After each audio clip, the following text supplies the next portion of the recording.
Ahoo! How y'all doing? I'm Paps, a racing VTuber and an artist. Today we're going to be finishing off page 15 of this comic. I've been working on this comic for almost a year. This is going to be a momentous occasion. I just need to do these 3 little panels, just a character work on these 3 little panels, and I'll be free. Why? Right, I made this as a funny meme edit. Hang on, I'm gonna save this as a Clip Studio Paint thing because I feel like I'm going to need to.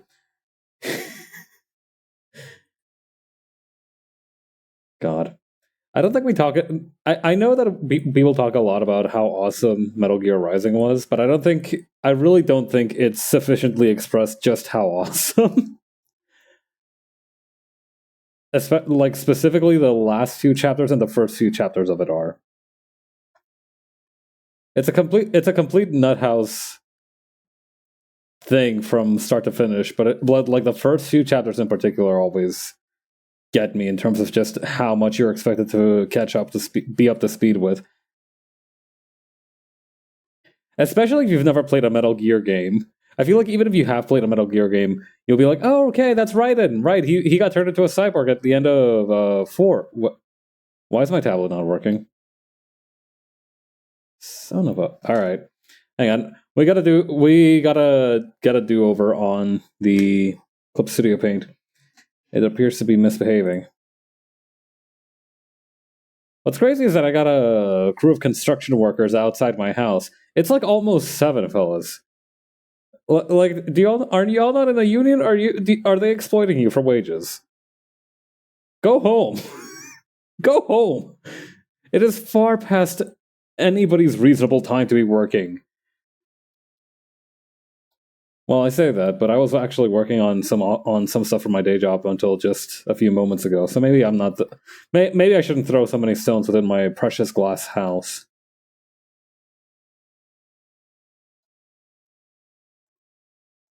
The image of a glass house is rather powerful, don't you think?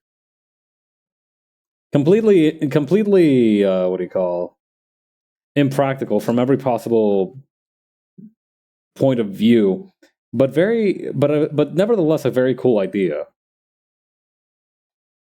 You could turn into beef jerky for sure, though. Within that, I don't know. Has anybody ever tried living in a greenhouse? I have no doubt that some maniac is out there who has just been chilling out in a greenhouse for more than a decade as his main source of abode. You know, I feel like that guy definitely has tried to put it up on Airbnb a couple of times, and a few people did bite. You know, some people, they go to Airbnbs. I feel like I've seen this type of person, but I don't know anybody who would willingly do this. I feel like I've seen folks who... What is this line here supposed to be? That's supposed to be something? Okay, I don't know what this is, so I'm gonna take it out. Oh.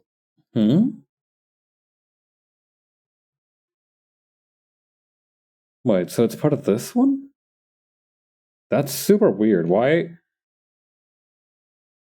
That was very odd. I don't know why that happened.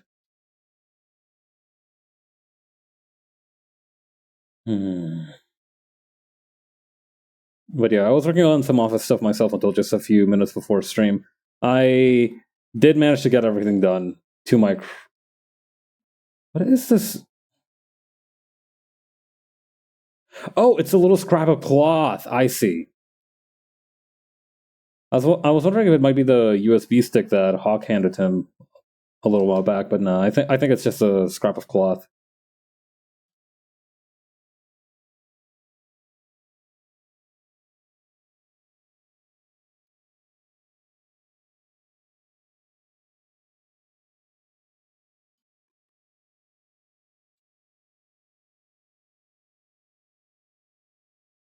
Yeah, these are like imperceptibly different. I'm not gonna split hairs about that.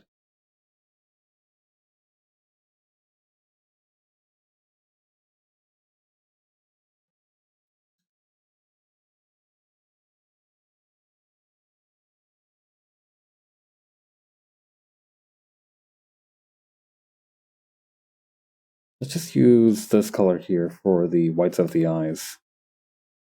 And then actual white for the whites of the eyes. I don't know. I've always had some issues with that instruction of don't fire until you see the whites of their eyes. I feel like by that point, some dude can definitely bum rush you. I feel like the whites of their eyes is a little bit too unforgiving of a distance. You know, it's like you need to have at least like maybe the hairs of the whiskers of their mouth, maybe something like that. You know,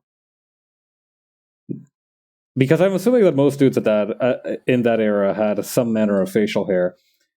That might be a mistaken assumption, but I feel like there has to be something better because I feel like when you're at that range, you might as well just start bringing out your sword and start swinging.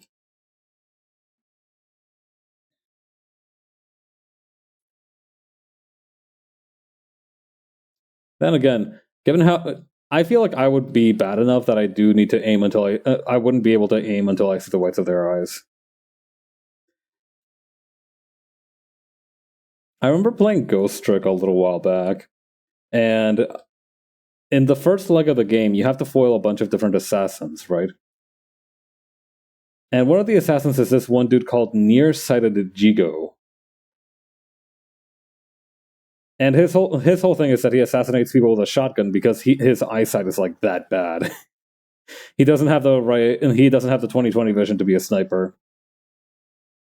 What's ironic is that right after you fight off Jigo, you have to fight some other dude who is a sniper. He does carry around a sniper rifle as his weapon, but this guy also doesn't use the benefit of distance. He doesn't try to camp somebody out. He's literally posed up on somebody's sofa, chilling out, eating donuts or whatever, waiting for his target to walk to him.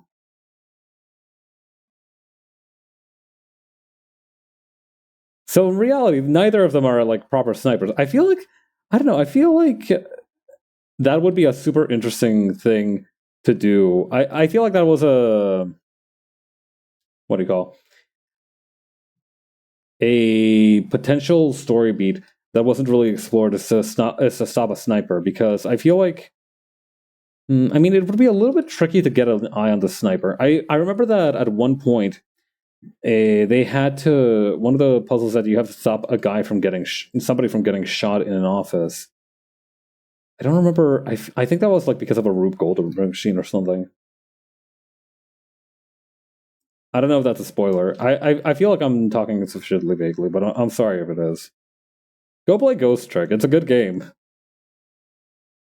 It even has a PC port now.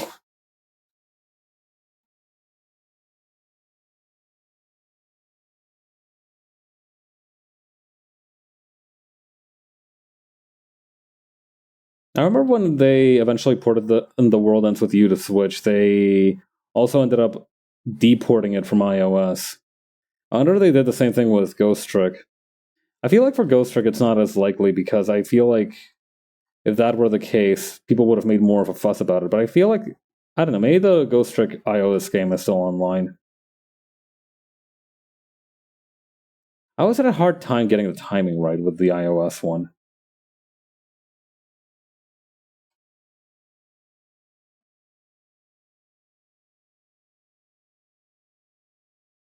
Also, I need to remember that the light source back here is coming from the small lamp in the back here. Yeah, there we go. I also need to remember to give these guys drop shadows or something.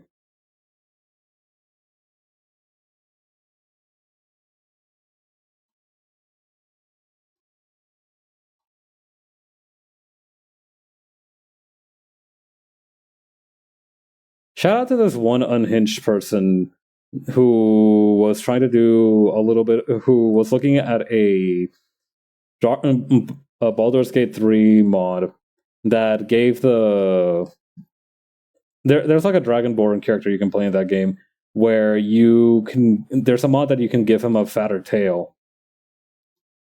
And they went on a very spirited rant on why they loved it so much. I don't know. That's the kind of thing you want to see as a creator. I feel when you make something that you like, and other people are like, "This is exactly what I've been looking for my whole life." I feel like that must feel good as hell.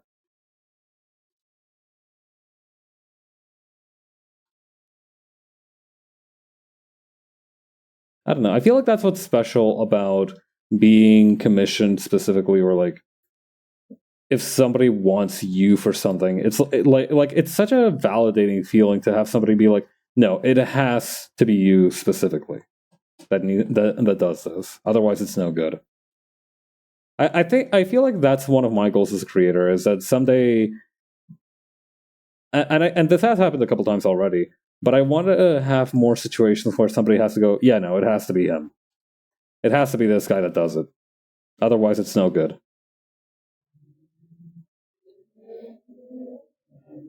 Well, even if that's the case, I'm sure they could find a workaround even if they don't know me.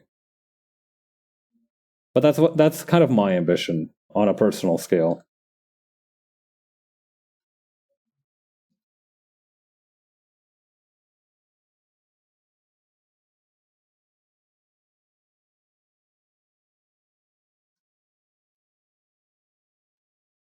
Okay, then over here.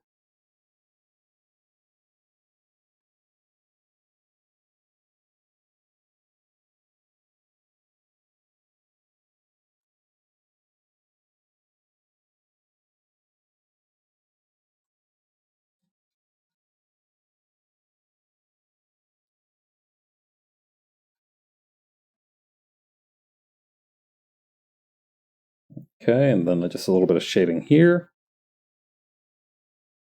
A little bit here.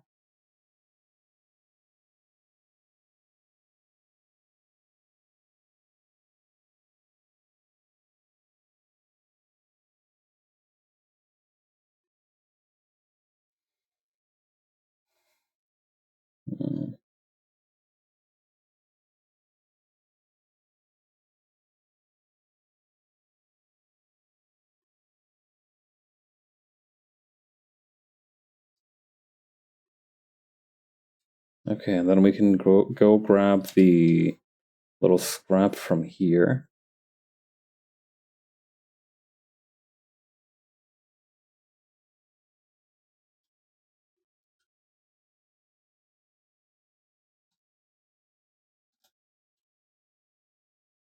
Hmm.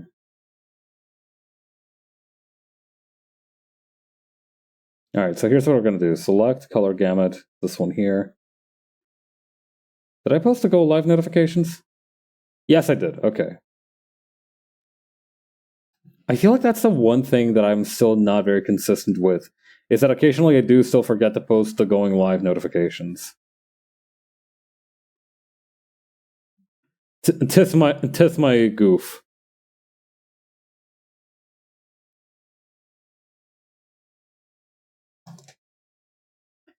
God, it's so funny that because of the Yakuza streams, I did end up having a pattern for for like the 100,000 yen bill. That's based off of a Wikipedia article scan of them. I'm not out here laundering money. Trust. Okay, then multiply. Perfect.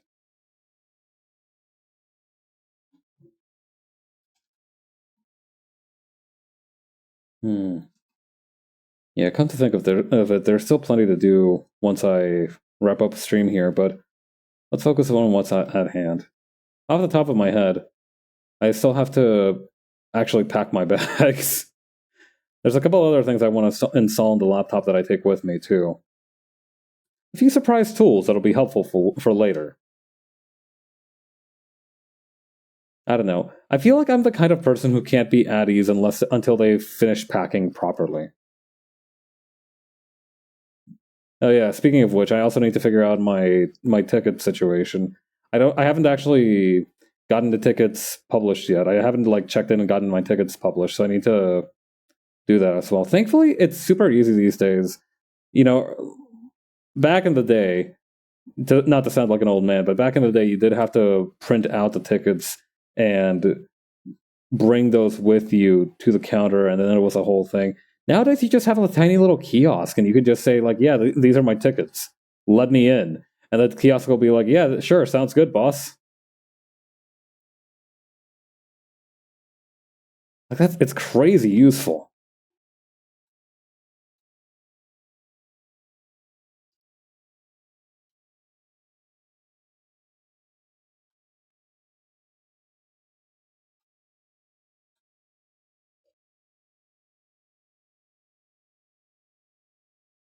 Okay, then for the staff here.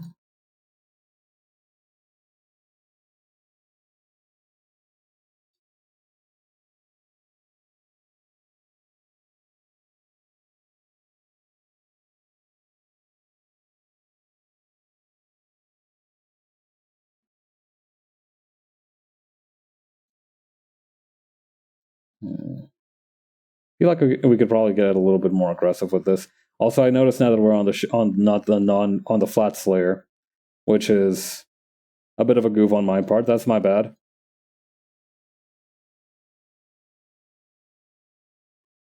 But it's easily fixed.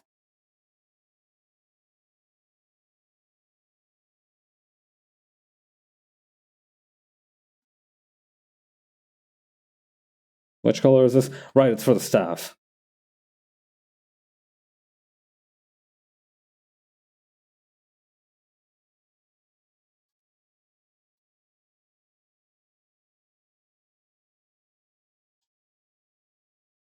Okay, then for the jetpack here. I keep accidentally hitting another color when I don't mean to do that. It's a little problematic.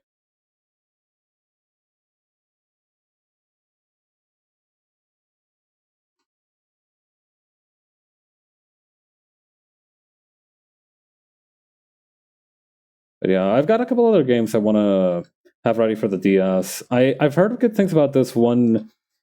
I want to try giving Flower, Sun, and Rain another chance.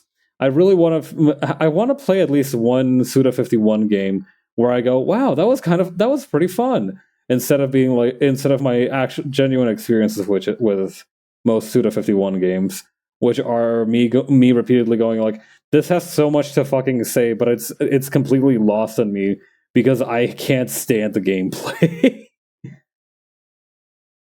It was that way for Killer 7, and it was that way for. It's been that way so far with Flower, Sun, and Rain. I don't know. Does the game punish you for not solving the puzzles? I feel like I always get a little bit anxious about ignoring side stuff, right? Because I'm like, oh no, what if it locks me into a bad ending? But then I remember this is a Fusuda 51 game, and the possibility of there being multiple endings is remote. From what I can tell, the extra puzzles are just based on they were like exclusively added for the DS version of the game, which feels weird. I don't know why they would. Well, no, I know exactly why they would do that. You need to provide the people with more content rather than a straight port.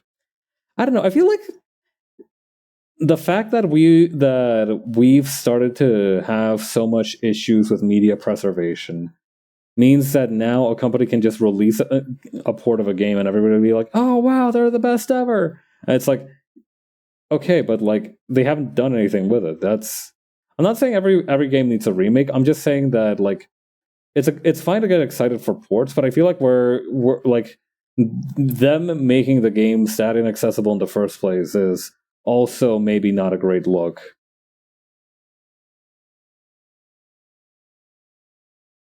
Well, nothing you can do about that.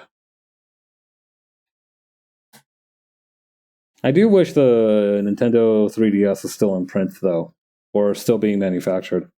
I feel like unless we figure out more about the Switch 2 specifications, I'm not going to be satisfied with what it has to offer.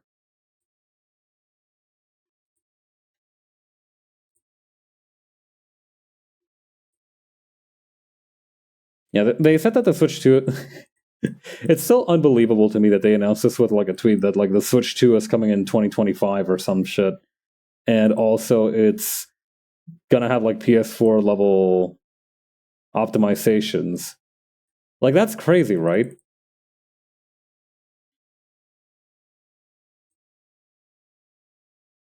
Hang on. Okay, so then what we do is we need to maybe multiply is good for this.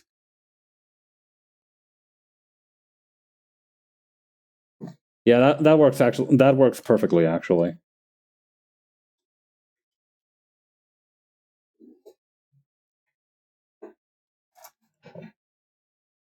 Hmm. I kind of want to do something with the back of this as well. Hang on.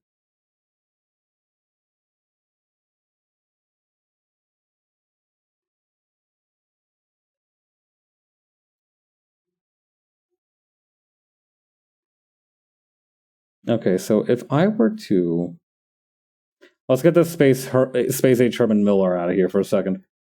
Okay, if I were to select this part here, expand it by 1 pixel, and turn it a few shades darker, so maybe bump the saturation up a little bit and reduce the brightness. Does that make it look a little bit more like this is the back of the room? I feel like for whatever reason, it looks like it's protruding now rather than. So maybe I need to make it lighter?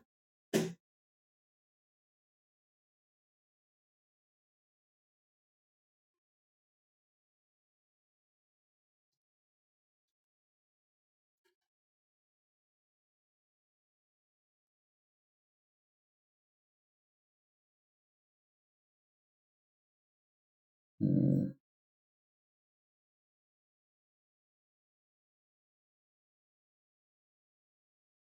maybe like this?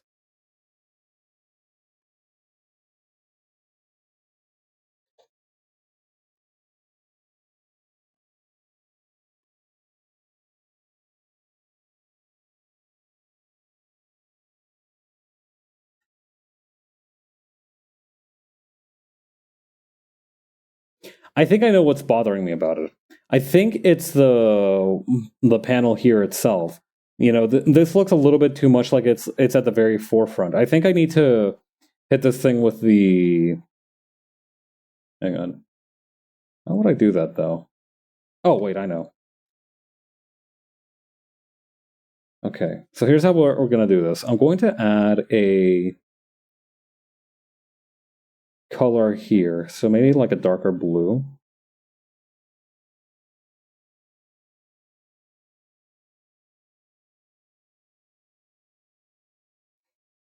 Then tune that to be a little bit darker, a little bit more saturated maybe. Multiply, and then maybe even with the soft arrays, just do it like this. I think that helps a lot. I don't know. I don't know. Am I correct? Yeah, no, I think that does help a lot. Although now the multiply has been kind of messed with here. Let's go and fix that.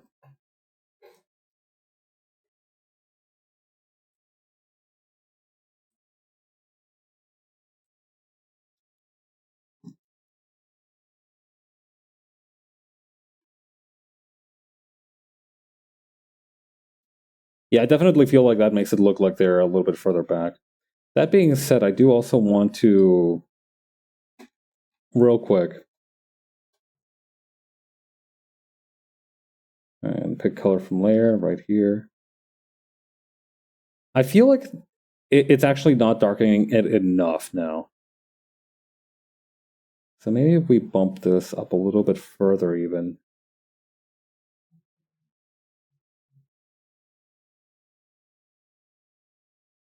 Still looks a little bit flat.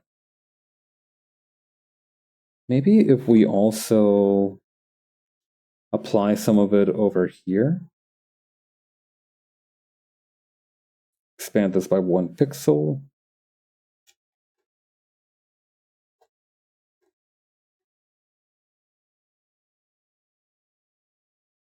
I think that does something. Let's see. Interesting. It does do something, but not what I wanted to do.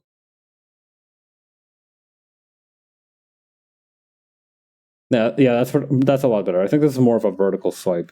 Okay, so let's real quick just go ahead and apply that on the other layers as well. So pick color from layer, this one here. That's a multiply layer at 42%.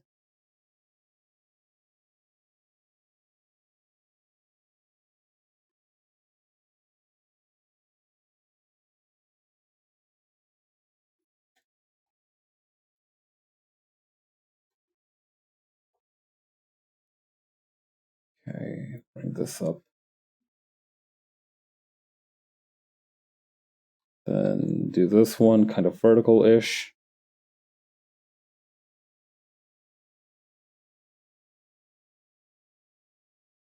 Multiply 42%.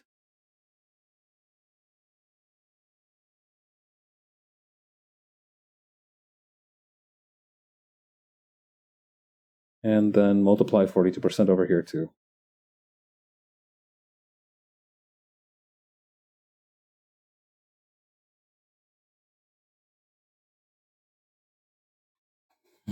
I'm glad that this was an easy fix. Frankly, if I don't finish these panels today, I might really lose it. What the fuck? Oh, I'm on the vector layer, I see. I was wondering why it was acting so wacky. I understand now. Okay, then the next part is to... I feel like I did something else. I feel like I also maybe darkened the background here. I don't know, let's... Hang on. First, let's add these. Hang on. Yeah, no, the one up front here is definitely a little bit darker. Let's go ahead and apply that real quick before we move on.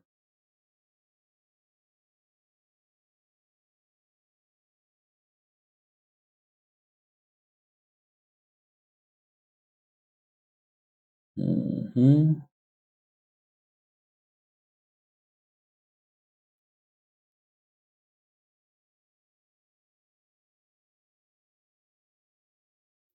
I feel like the part over here is a little bit too emphasized. Maybe we can bump that down a little bit.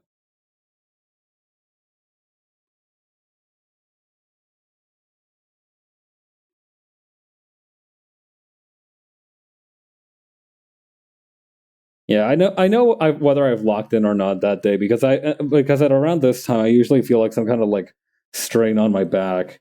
I think it might be because of the way that I'm posed on my desk. I feel like I might be forcing my shoulders to hunch forward a little bit on my desk, so I need to work on that a little bit. I don't know. I find it exciting to correct my own posture. It's like the most accessible form of self care for myself. You know, eating well regularly, a little bit difficult. You know, it's a little bit hard logistically. Exercising regularly, also a little bit difficult to work out sometimes. But just fixing your posture every now and again, that's easy. That I can do.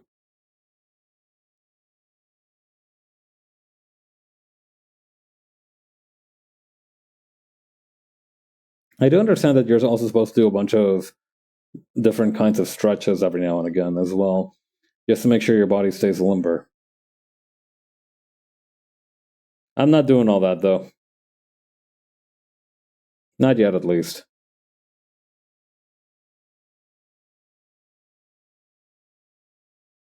I need to do something real quick with the jetpack back there. I need to give it the shading for the back half.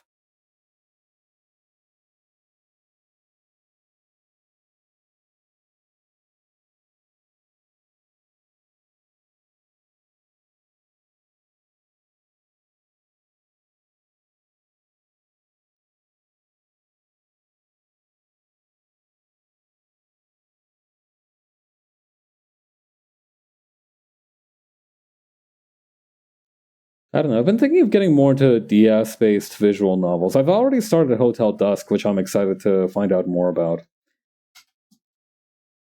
There's this one picture floating around of whether a fictional detective could piece together, could solve the Kira murders from Death Note.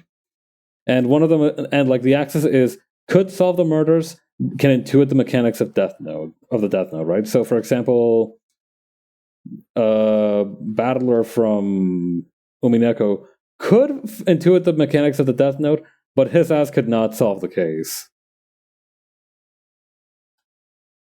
Columbo, of course. I don't know. I don't remember if they said that a Columbo could intuit the mechanics of the Death Note. I feel like he could. I feel like that little goblin could do anything.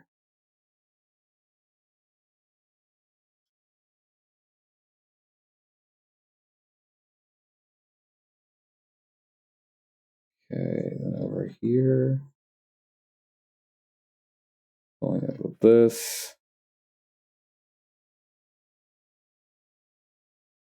What I find interesting is the difference in language and like, you know, we talk about a lot about language, right? How like different languages perceive certain words.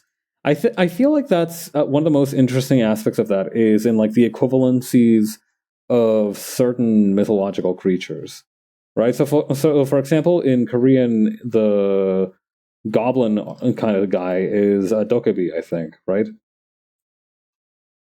But the thing is, dokebi, I think, also has like the idea of a goblin is much different compared to like a contemporary fantasy goblin, right? Like the idea, like the Korean idea of a dokebi, it is like way different from like what we would think of as a goblin. It's almost more like the Spanish word duende, which I think is also the word for goblin.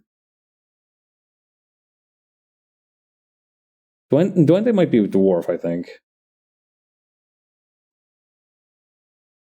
No, I think dwarf is enano. Duende, I think, is more of a generic catch-all fey creature term.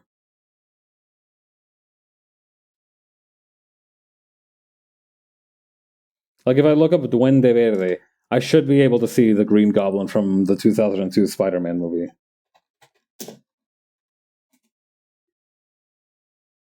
Yeah, Duende Verde, Green Goblin. Okay.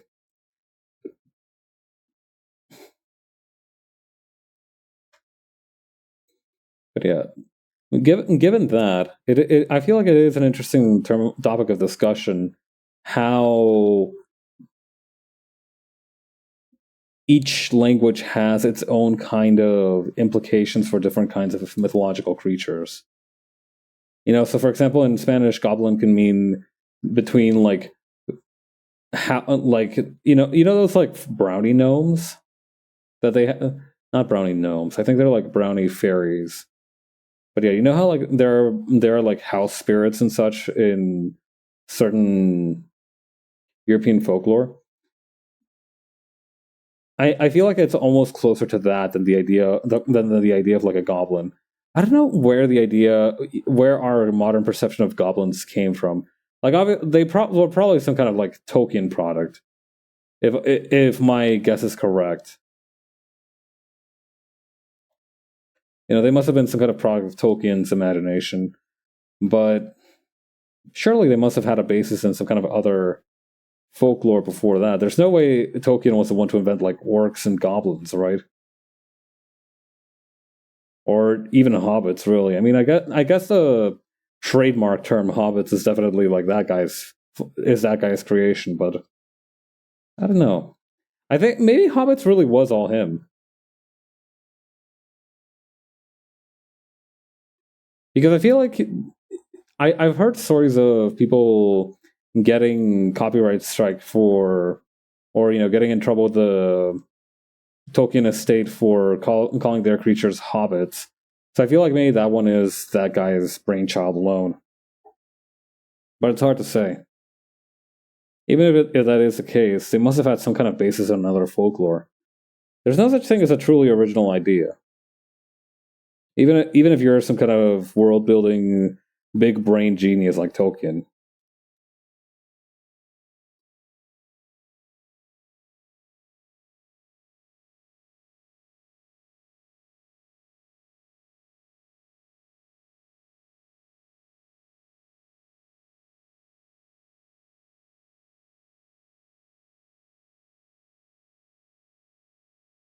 Okay, fill this in. All right. The good news is that we have the consoles shaded already, so that's barely gonna be a problem. Although I do kind of want to add a streak here for Hawk's Arm.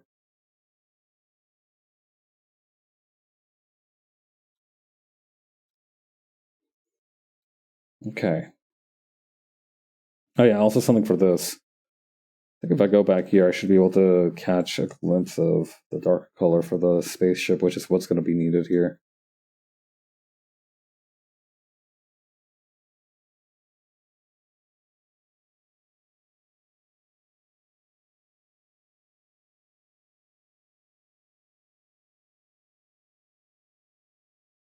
Okay, and then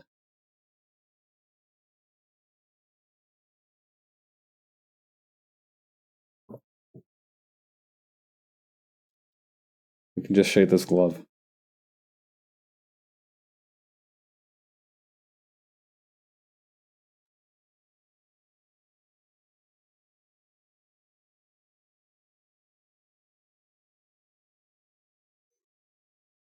Okay, then over here.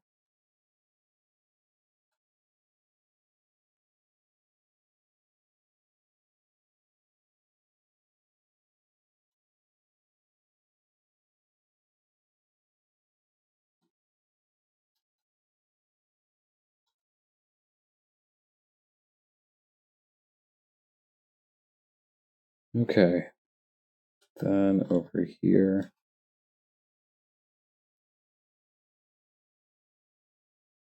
Is that everything for the leather? I think only the goggles are missing now.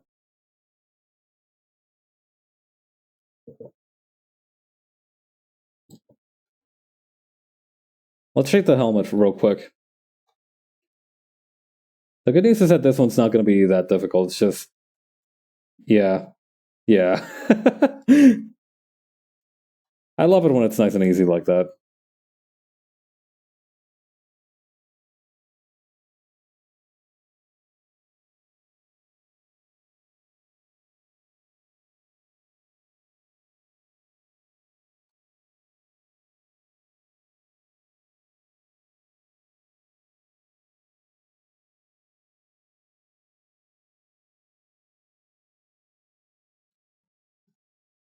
Okay, then move it over here.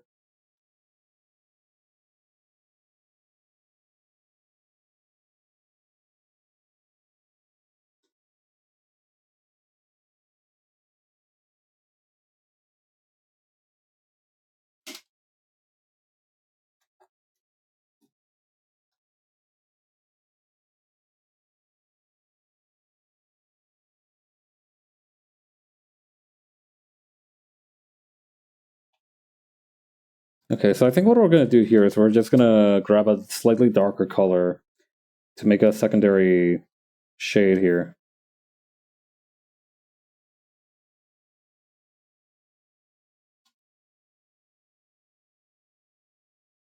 Yeah, that looks pretty good, actually. I like that.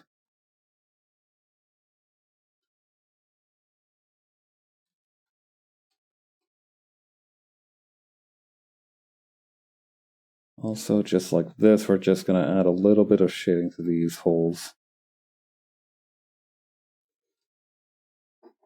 Okay.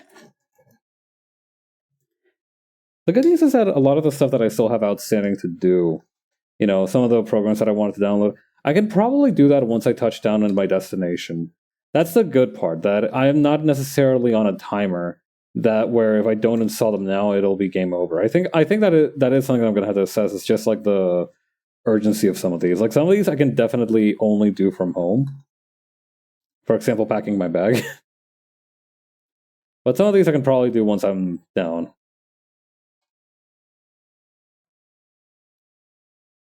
Okay, then go over here.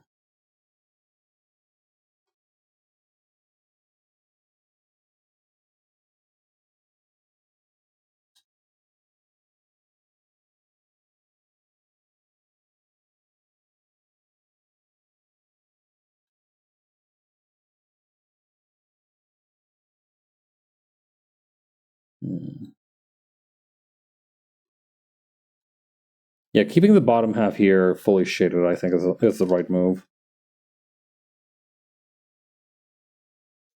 I like that I keep switching to page 2 because first of all, I don't need to grab any more colors from page 2. I might as well close it down. But I also like it because I just have a ratio waving at me. Thanks, little buddy. I appreciate it.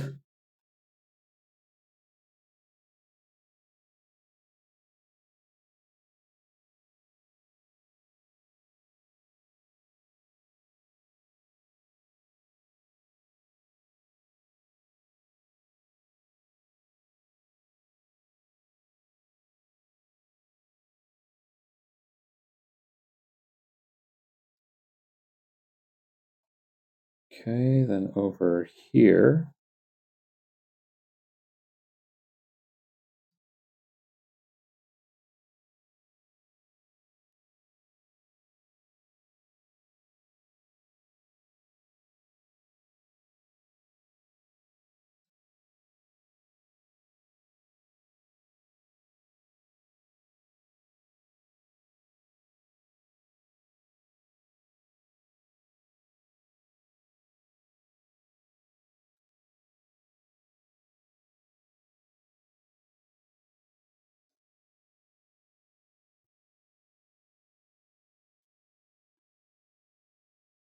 Okay, and then over here, just shape these arms properly.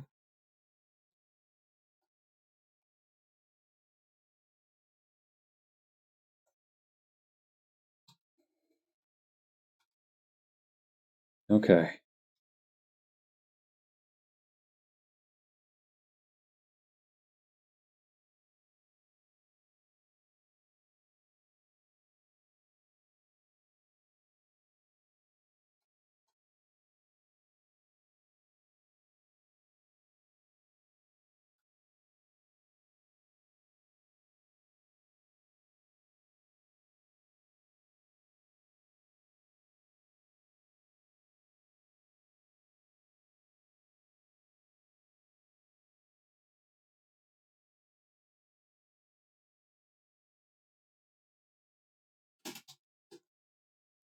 Okay, and then switch it over here.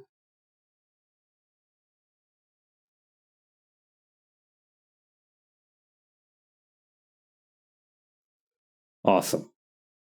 Those are some fine looking arm shadows, if I do say so myself.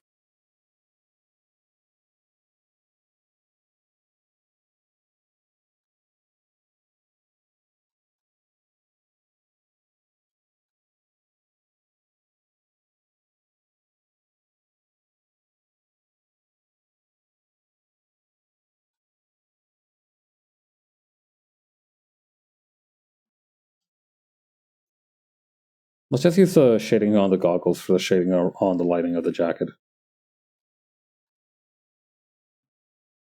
Oh, and while we're at it,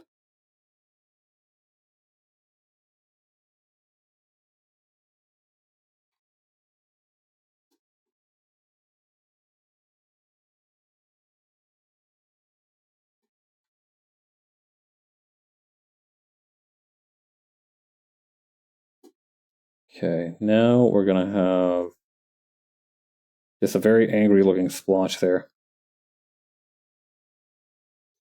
Sunburns aren't fun, but I'm hoping I at least catch a little bit of light on my holidays. It'd be nice to finally produce to finally have some use for all that vitamin D that I've had lying around in my body. Or wait, I think the light helps produce it, so maybe I don't know the thing that makes vitamin D when it's exposed to sunlight. That thing. It's probably got some kind of fancy name ending in sin.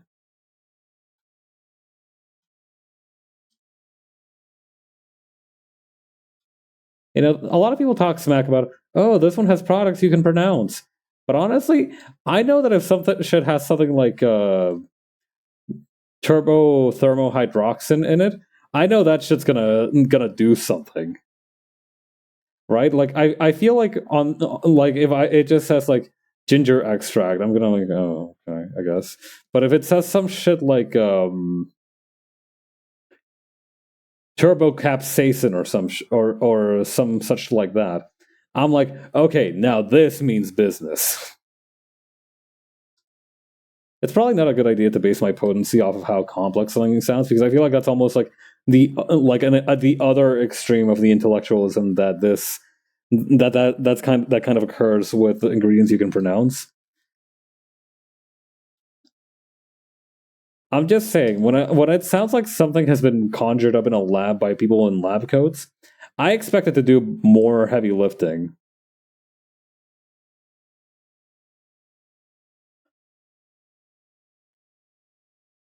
If you're gonna have the audacity to patent it and make money off of it, it should have the audacity to cure me. That's my expectation as a consumer.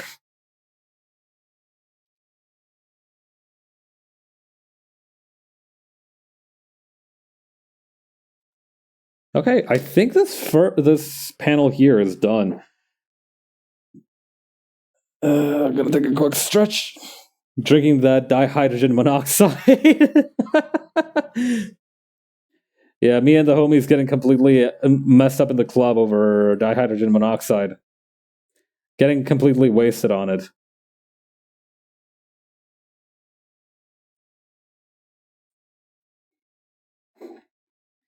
I always remember that one.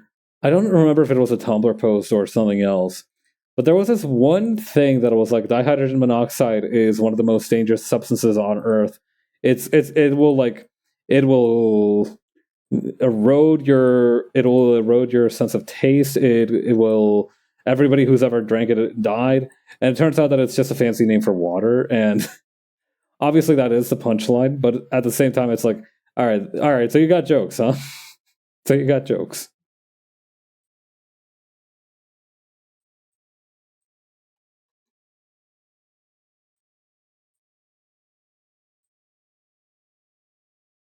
Okay, so then what I'm gonna do is I'm just gonna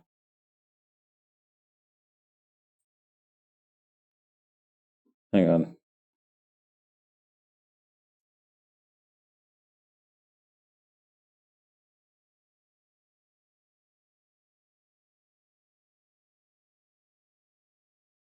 Yeah, this should work. Although maybe I can reduce the thickness of the lines on this one here, just so it's not as obvious. I don't know. It didn't look like it was. Also, hi Jupiter. It didn't seem particularly disruptive when I looked at it from the other perspective, but it is just here to have no line breaks. So I don't know. Maybe it's not so necessary. Also, it felt super weird sliding around like this just now. I don't often when I accidentally trigger a function of the program, I'm more annoyed than anything. But I was like taken aback. I feel like I am low on iron today. You know, like when you're lightheaded and woozy, and you occasionally and you're like, oh wow, cool. You know, you're very easily amused by all kinds of things. And I feel like it was almost like that sort of feeling. Also, all of these are gonna be on one layer.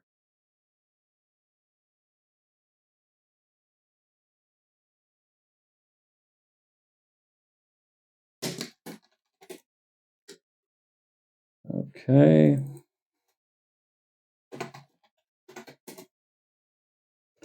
I remember there was this one YouTube video that I saw. So there, you know how like rich people have all kinds of weird fancy camps for a bunch of different things that are probably not that good for you.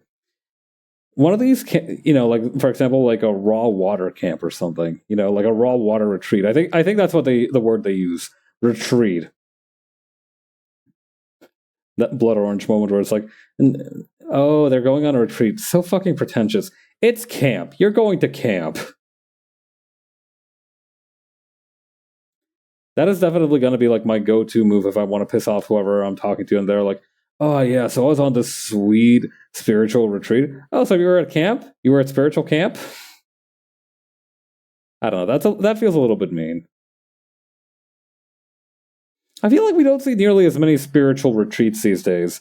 You know, it used to be a big joke that was like the go-to activity for a bunch of dudes, and now it's like they don't have that anymore. All they do is go to like campsites where they can eat raw meat because like some dude said that it'll make them into an alpha male.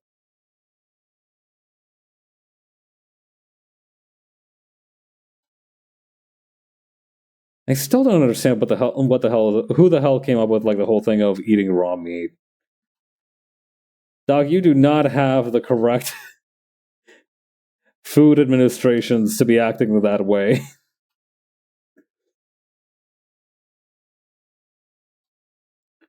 Like it'd be a one thing if it was in a place that was more conscientious of its meat production, but in like the West, in like the broad Western U.S. or like the North Americas in general, it's a little hard to buy. It's a tough buy-in, you know.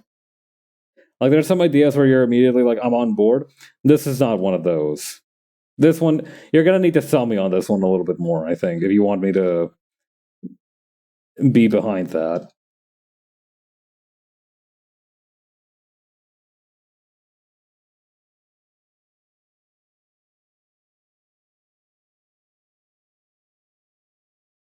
Okay, then over here.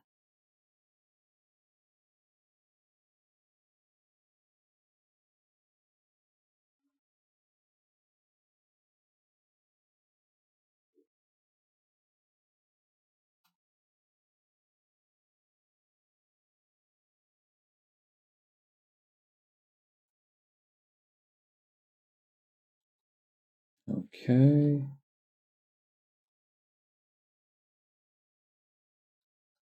Then over here.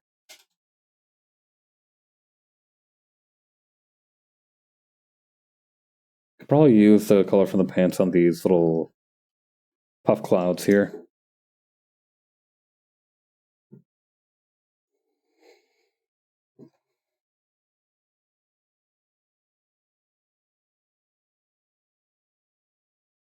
Okay, then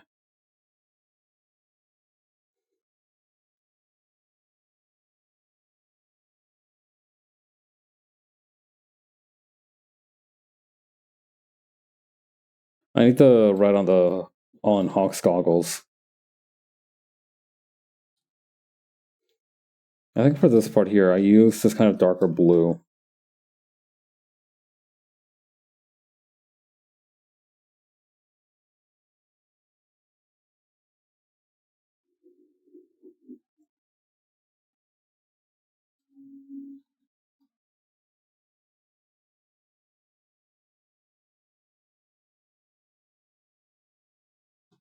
Okay, then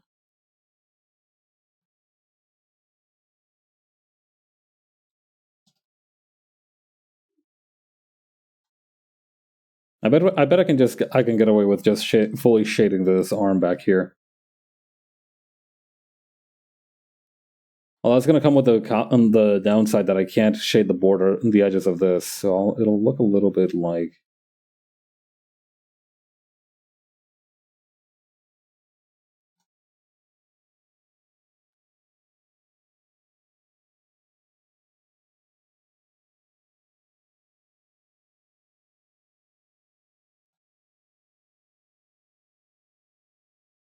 I'm on the wrong layer.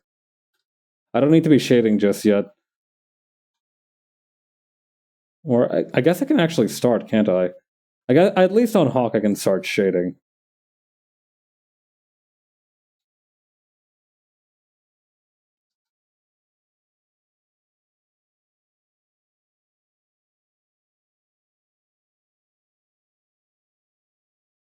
Okay, okay.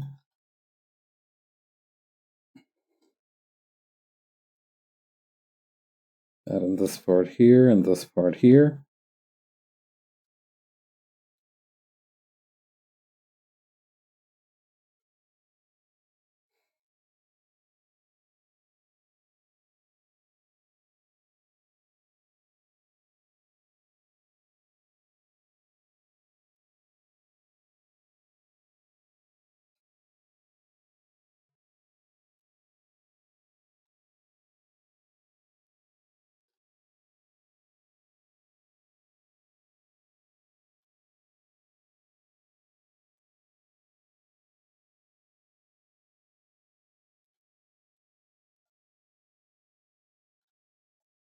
Let's try.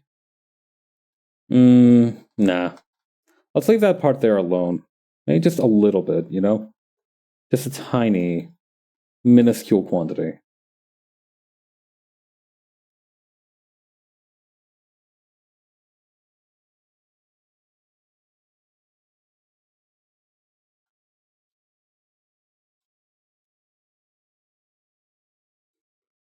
Let's see.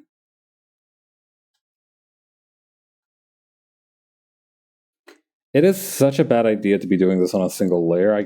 I feel like I can't stress this enough. I feel like right now I should be having one of those you know those signs that they put up on wrestling recordings on wrestling broadcasts that are like, these are trained professionals, do not try at home. That I feel like I need to have that right here and now over my head.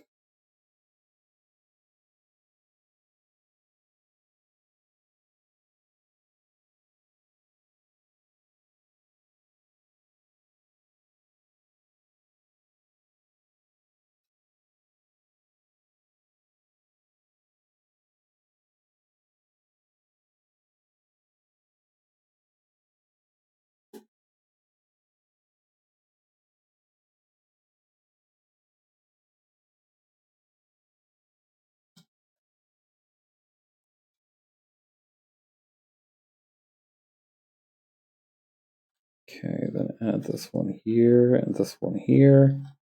This bit here.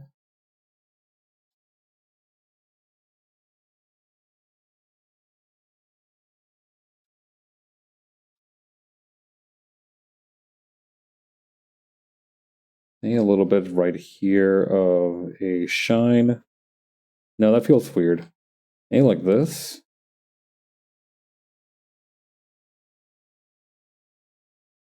No, if anything, it'd be kind of like this. Hang on. Select this, shrink it down.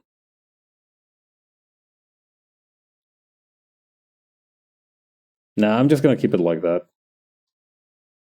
Or maybe the right move here is to just paint the border of this.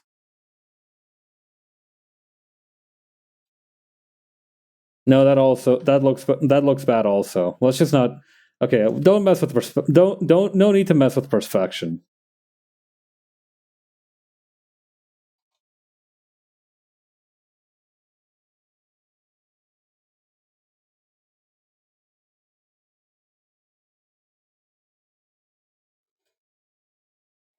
Okay, then over here.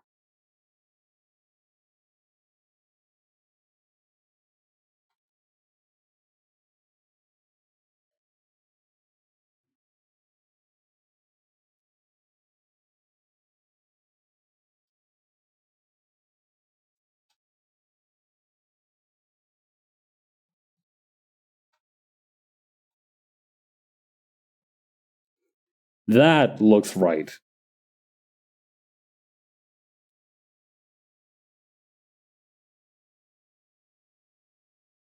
Maybe just a tiny bit there too. Yeah, just like that.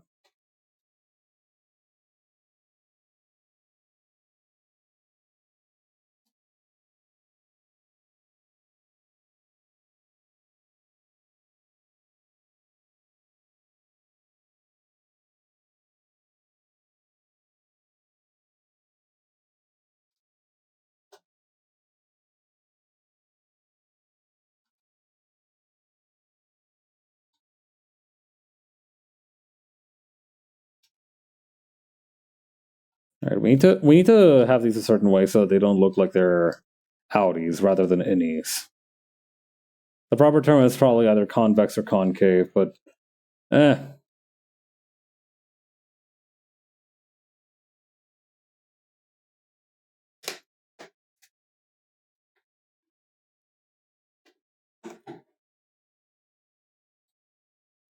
While we're at it, we might as well finish shading the rest of this part.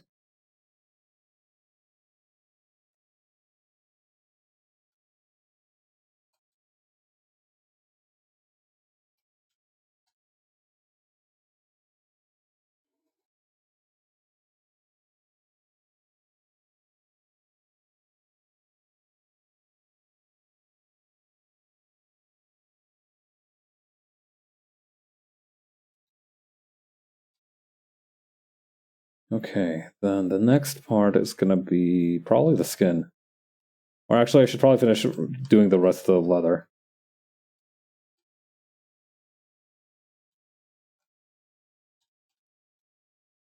So parts like this.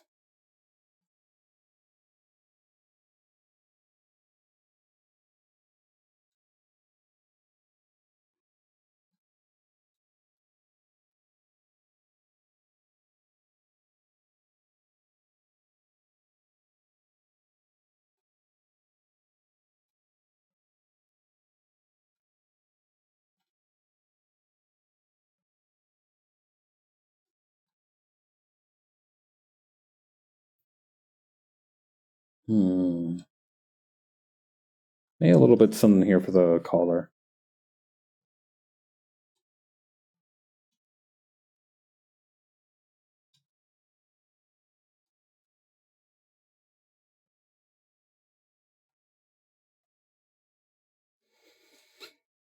Okay. Something for the pants, too.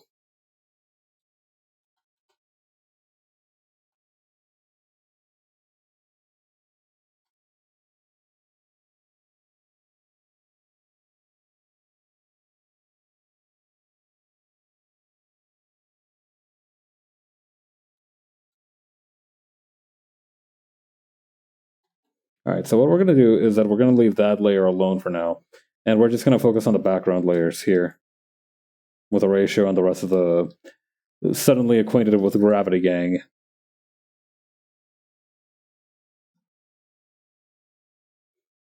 God. It must feel really good to suddenly turn off the gravity on somebody who's been able to float this entire time.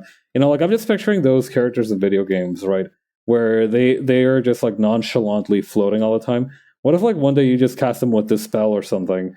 You know, you hit them with that dollar store dispel and they just fall to the ground, ass over tea kettle, completely beefing it. I don't know. I feel like if I had powers, that would be my go-to move. Just defloat people who psychically float all the time. Reacquaint them with gravity. It's gonna piss them off really bad, but it'll teach them something about humility, I think.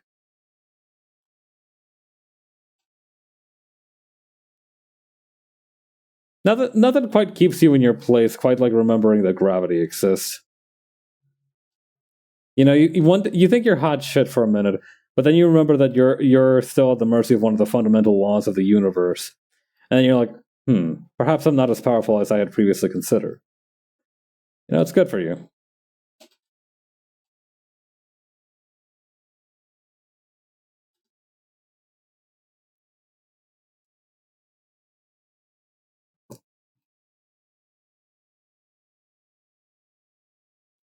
My hypocrisy in this, of course, is that if I did have the power to levitate all the time, I would 100% be levitating 24/7.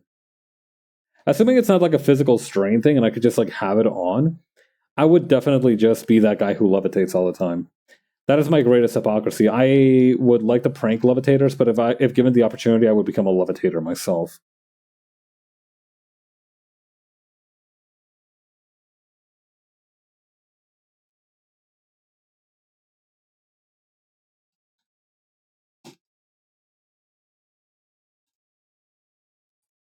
It'd be nice to be able to say sayonara to gravity for a little while.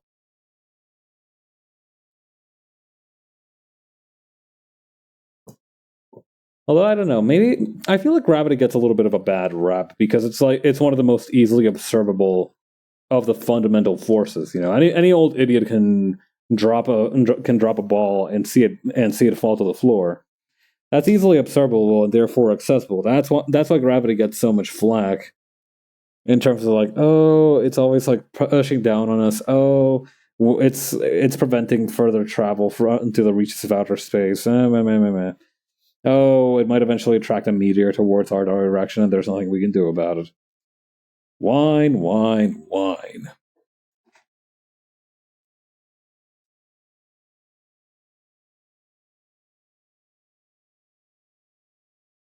All right, so let's combine these two together.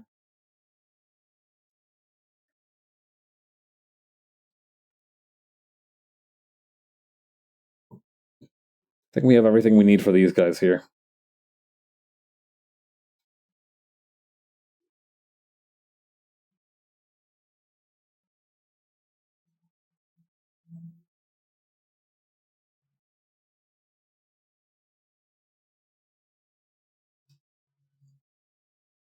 My new favorite meme that has occurred so far is that somebody will be talking about something ridiculous, and whoever is replying to them or quote tweeting them will be like, "Kendrick, please," because it's been more than a little bit more than a week of radio silence so far. I think. I wonder what's happening behind the scenes. Usually, I'm not a particularly nosy person. If somebody tells me to stay away from a certain topic, I'll be like, "Yeah, you got it." But I do occasionally have the stray bit of curiosity.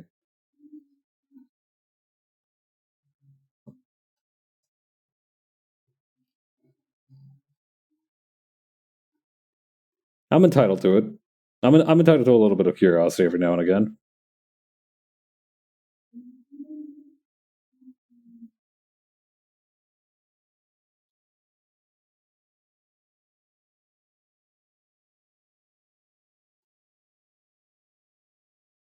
Okay, use this color here for the staff. Or cane, rather.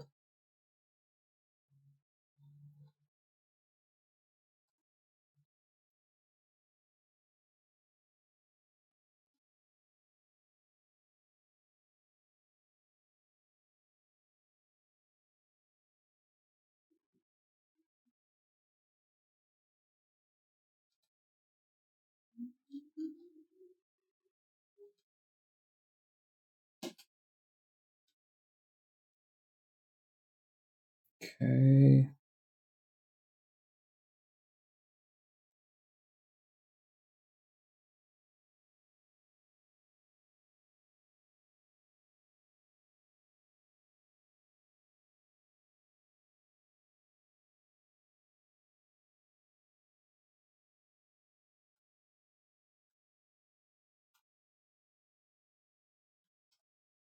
Okay, grab this boot. Then we also need the dark panther color.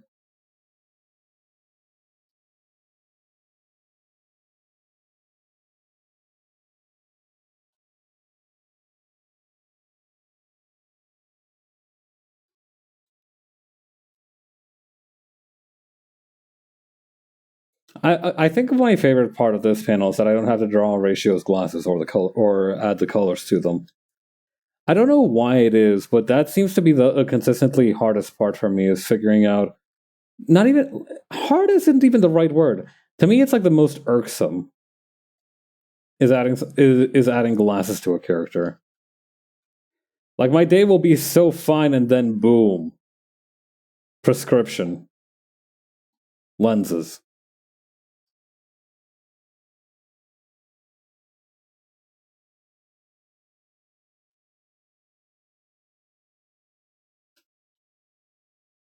These remind me a little bit of popcorn, if I'm being honest. Gonna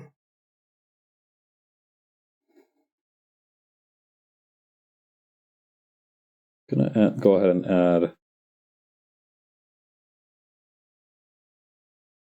a shadow to this part of the chair.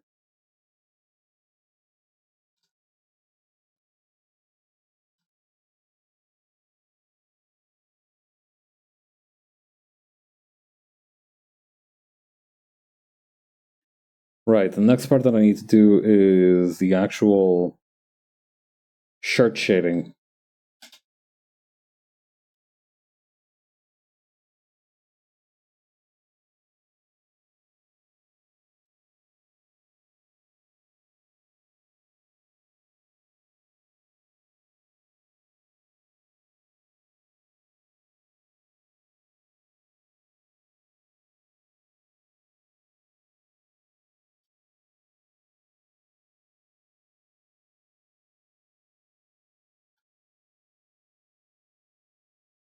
Select color gamut, this one here.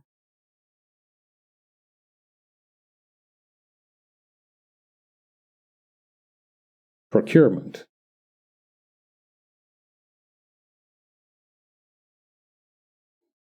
I don't even remember where I heard the phrase procurement for the first time, but now it's just become such an important part of my vocabulary. Wait, no, I do remember actually. It's from that one. It's from Downright Vampiric. It's from that post. That's when it started to enter the language zeitgeist for me.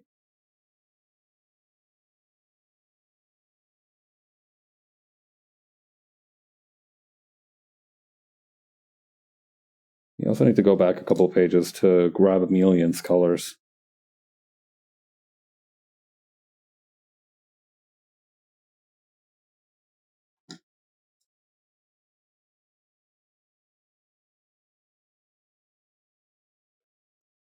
I kind of want to redo her hair, just really quickly.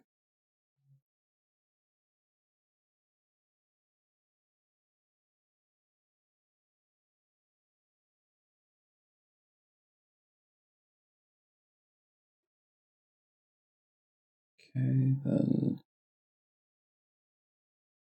just round out this curl here to make it look a little bit flatter. There we go. That's a little bit closer to what we had on the previous pages.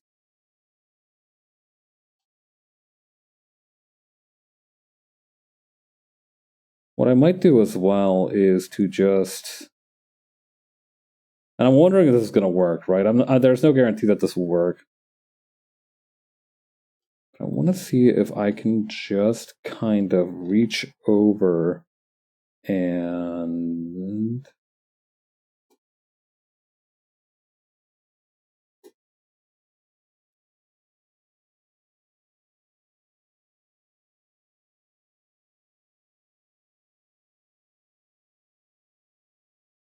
yeah, that should work. It's really bad contrast with the color of her skin, though. I might need to change up the tone of the blue light.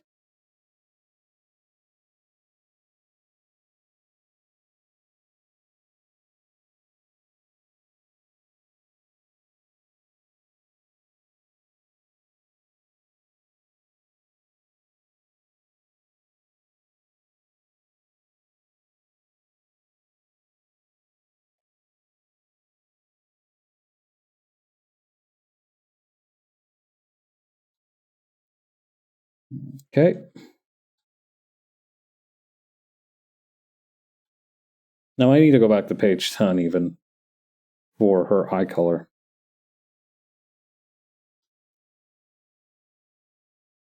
Here we go.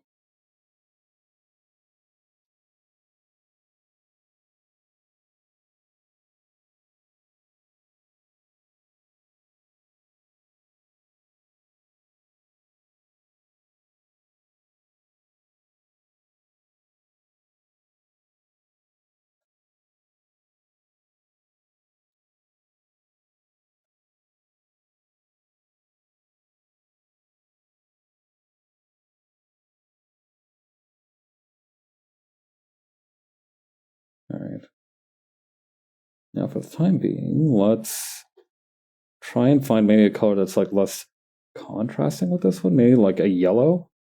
I feel like that's pretty good.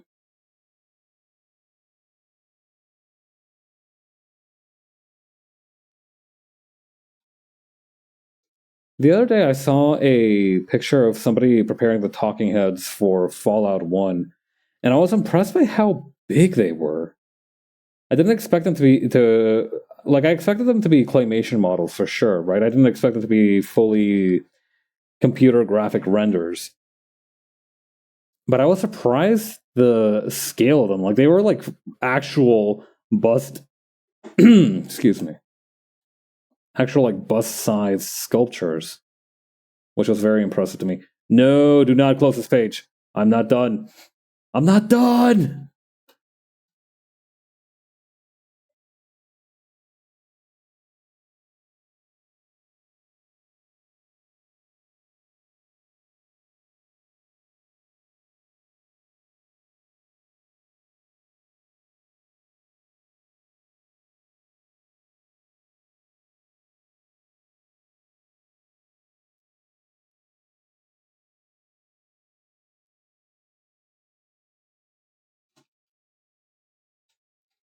Okay, I'm circling this.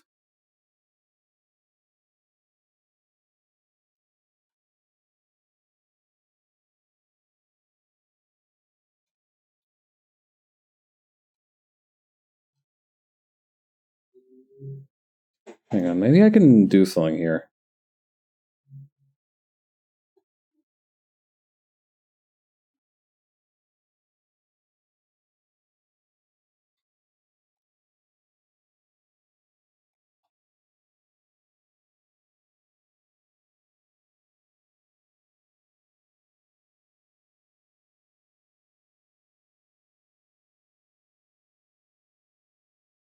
No, that doesn't look right.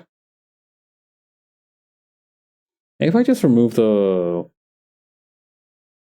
shadows up here, that's going to fix things. It might be good to just have this be kind of like this, and then maybe what I can do is I can just stuff this into a folder.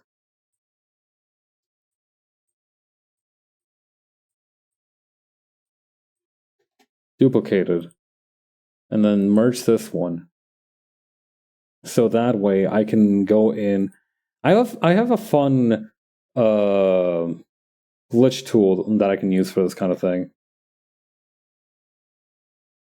Hang on, thickness, direction of particle, 90.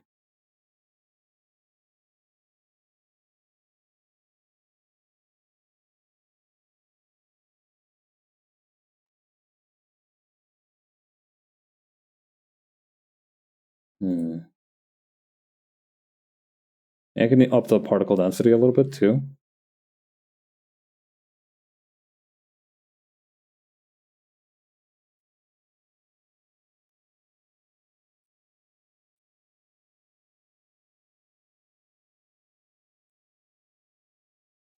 This will work.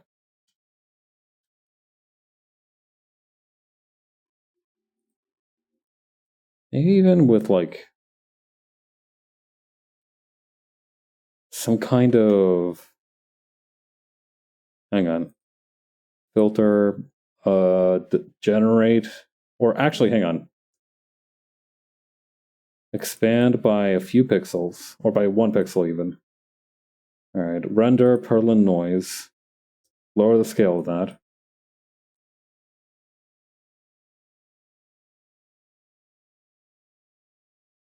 Okay, a lot of these look a little nightmarish. Soft light might be our bet here.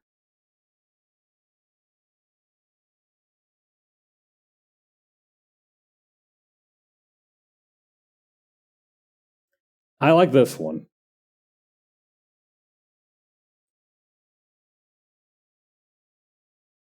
A little weird what it does here, so maybe let's just ease it up here. Hang on. Eraser, soft. Bring the scale that way down. Yeah, I think that's a pretty good way to communicate that the connection is a little bit crackly.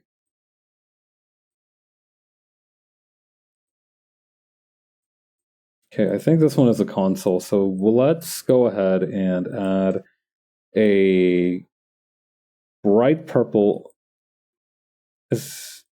Sometimes I have difficulties figuring out if bright purple is just like pink. It does occasionally vex me.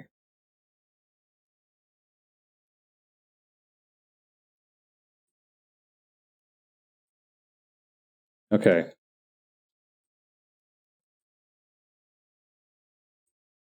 Maybe just fade this a little more even. Just have that be like imperceptibly present. Okay, I think that's everything on this panel. Just got one more to go, and I think we're like even on schedule. You know, I think we're going to be able to wrap up at the usual time. That's good. I was worried that this would drag on till like 10:30. Thankfully, it seems that will not be necessary.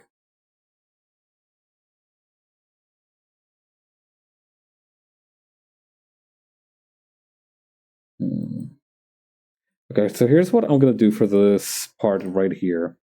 I'm going to grab the chair. I'm going to grab just this line here, and I'm going to add it to this layer here. So that way, it's not like popped out unnecessarily.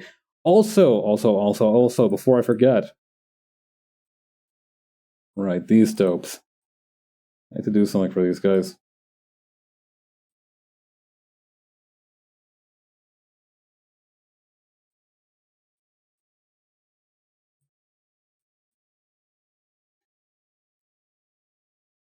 Okay, so here's what I'm going to do here.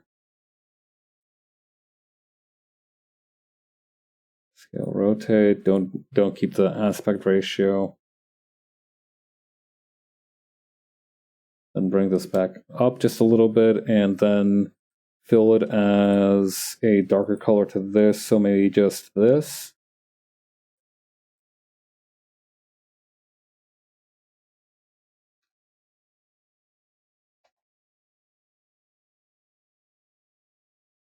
Some parts of this need more than others, though.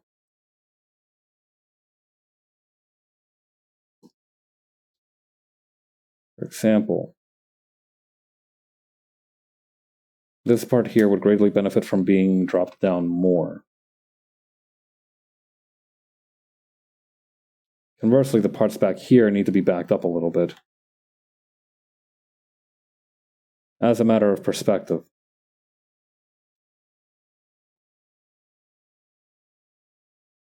I am moving them around, right? I feel like they're not moving. What? Oh, we're on moved grid. No wonder it wasn't moving around too much. Alright, maybe that much for the boot, and then the gun looks... We could probably fix that up a little bit.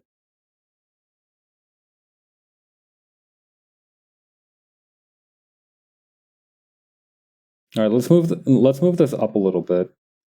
Just for the gun, and then move it down for the jetpack.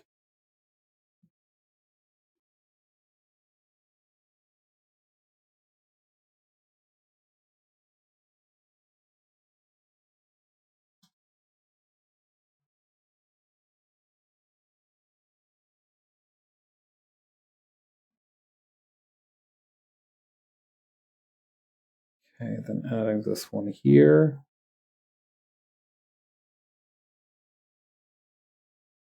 Just accentuating some of the more important parts.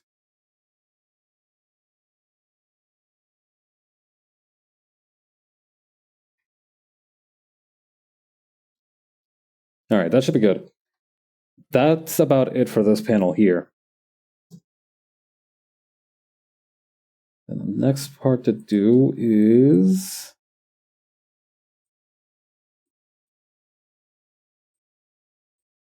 Well, I reckon it's this one. Last panel already.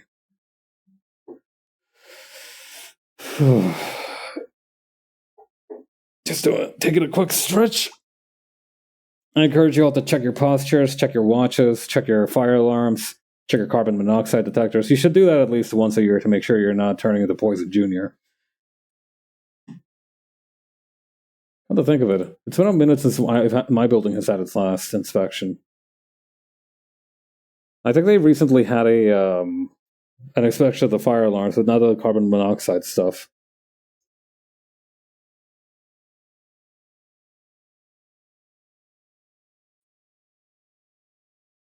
In any case,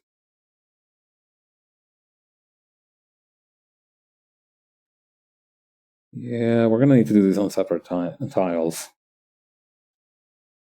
That's fine. Let's just take it as it comes.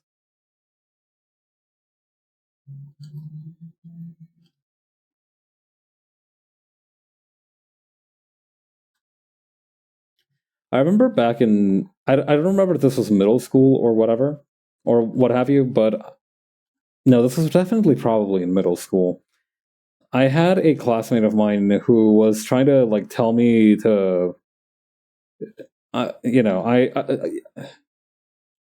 don't know if this comes off very often when I stream. I don't think it does, but I feel like I'm a surprisingly neurotic person.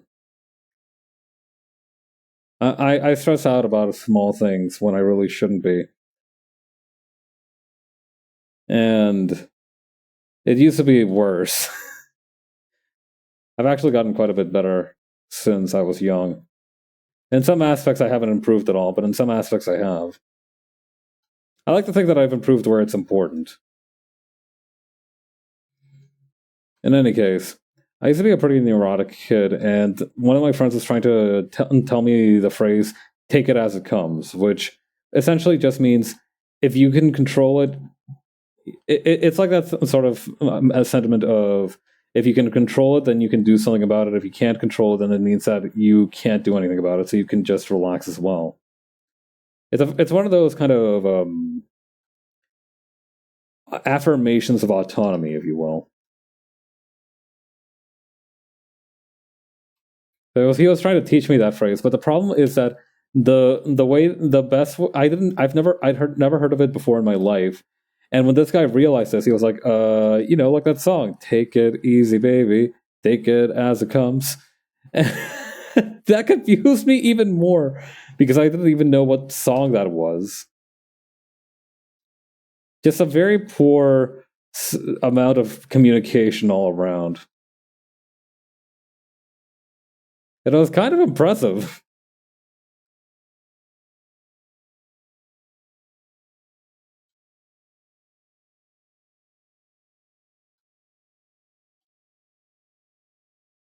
I hope he's doing okay. He was one of those guys that got married almost immediately after we graduated high school. So I'm a little worried for how that's going for him.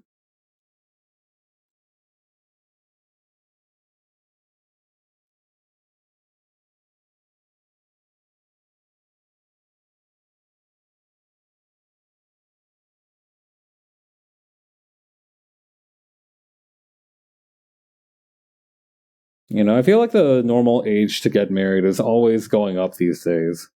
And I don't think that's necessarily a bad thing. Hang on. I feel like I forgot something that I was doing just now.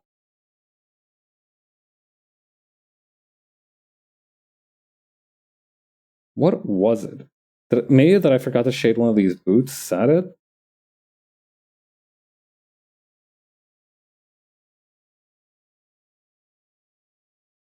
I'll admit that looks better, but I don't think that's what I was thinking about. I knew that it has something to do with a ratio.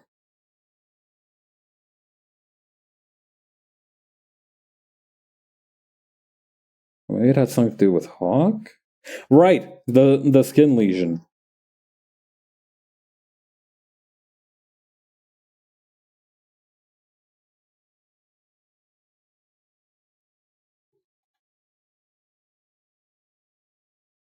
I was gonna be like, oh, I didn't forget to do the burnt skin. But now I remember. I recalled. My IQ is 3 million.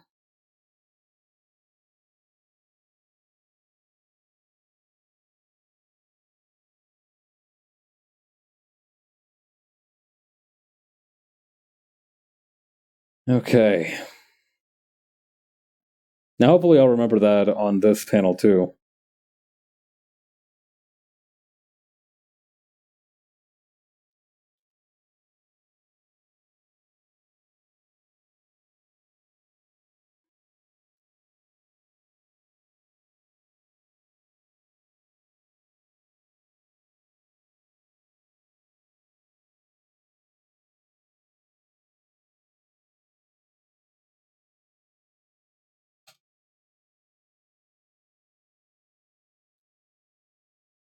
Okay.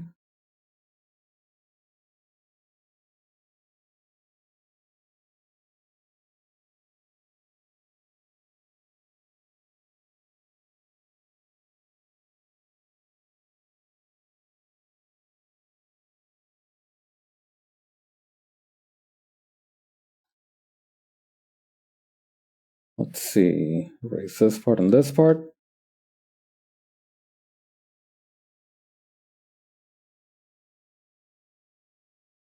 Grab this part.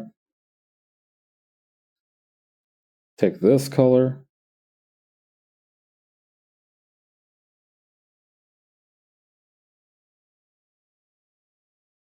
God. There's been this gameplay video of a game called I believe it's called Wizard's Waltz that's been going around. I think it's one of them VR games or like one of those hand simulator games where the whole thing of it is that you're a wizard mixing potions, brewing potions, and one of the gameplay elements is that you have this talking skull on your desk, and if you show him what you're holding, he'll give you a brief explanation of what it is. So if you like hold up an ingredient, he'll be like, eye of a Cyclops, and so on and so forth. Or if you show him a tool, he'll be like, "That is a crossbow," something like that. And the thing is, if you show him something twice, he'll get really annoyed. He'll be like, I already told you what that is, or you already showed me that. Now, the thing is, because this is a game with a lot of hand tracking and whatnot, what ends up happening most of the time is that the player ends up hucking him out of the window. Like full force, Kobe Bryant distance, 3-point line, chucking that skull out the window. And the kicker is that when he falls out of the window, he has like this exaggerated cartoon scream, like ah, like he normally has a very deep, almost like demonic voice. But then when he's falling out the window, he has like a very normal screaming sound, like ah. Ay, ay, ay. It's not funny that he's screaming. It's funny because of the contrast.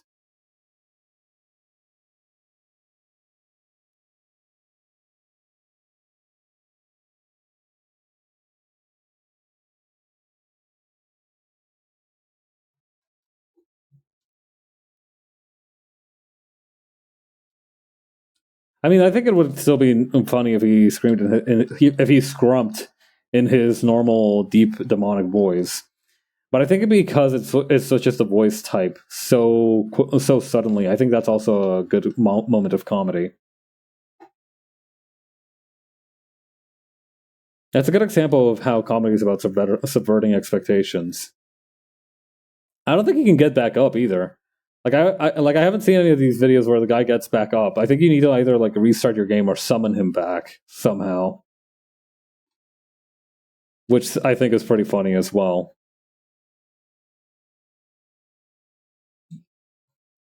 You have been exiled from my Minecraft server.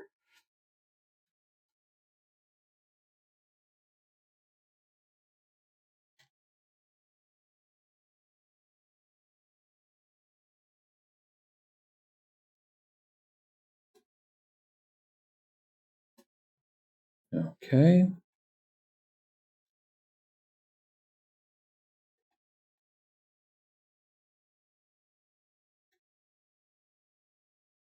Okay, cut and paste.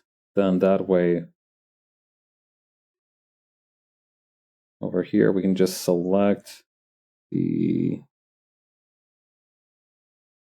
things here.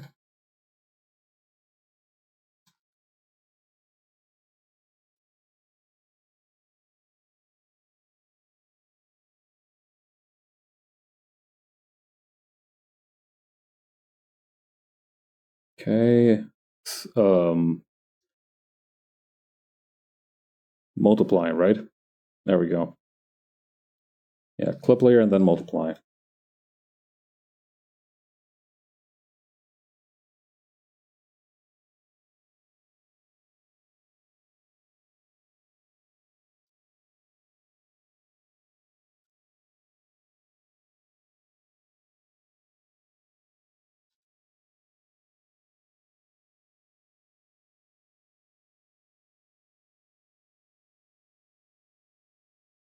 Okay, then over here.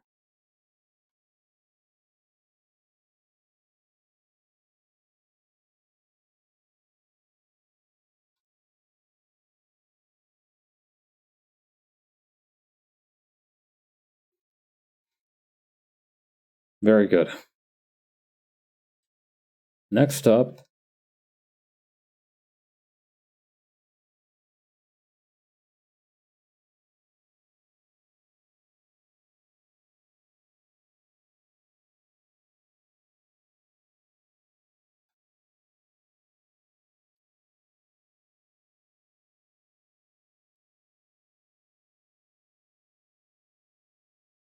some of the metallic parts on this side.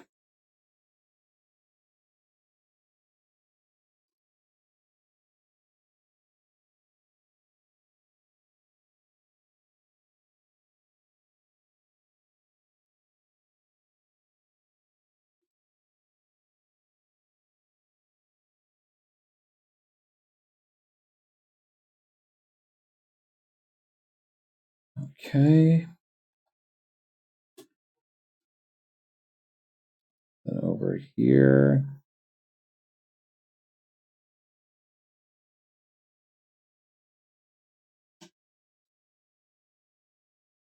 I've completely forgotten to shade the helmet. Oh my god. that would have been a big problem. Alright, let's just go ahead and do that quickly then for all these. I think if I had forgotten to shade the helmet and then like Raph had pointed it out to me like sometime on Sunday, I would have been so angry. I think I would have.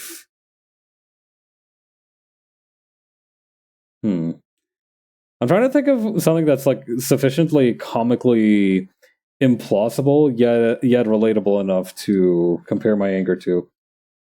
I would have been so angry I would have laid an egg. Yeah, sure, that works.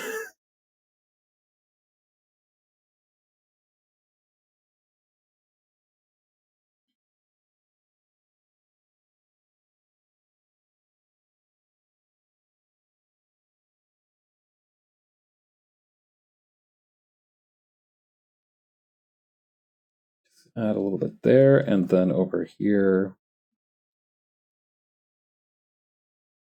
just add this.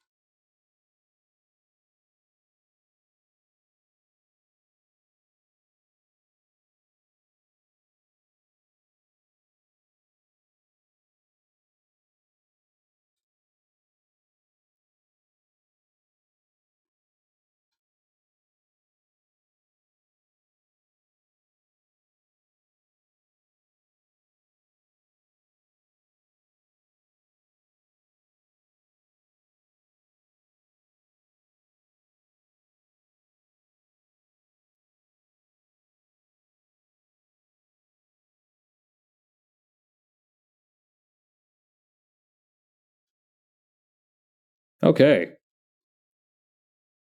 Then I think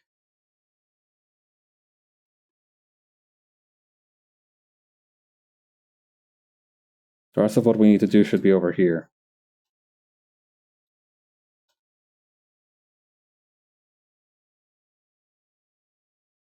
Okay.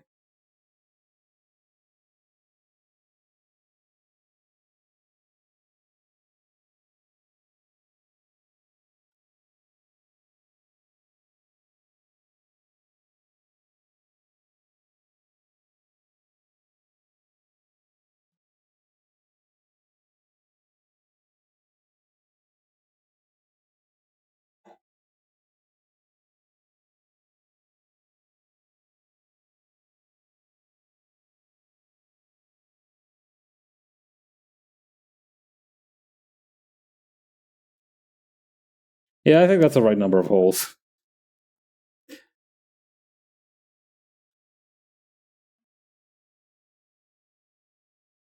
Okay, then over here. Oh shoot, this is a shading layer. Let's try that again.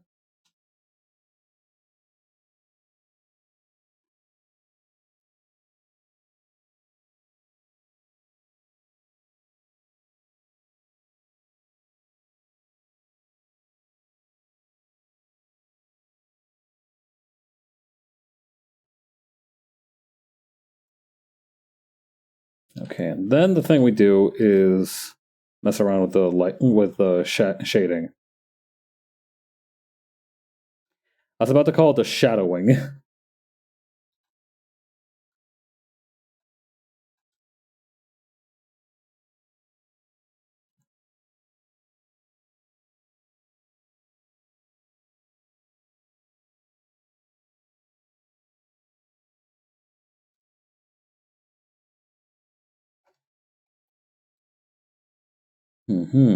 Okay.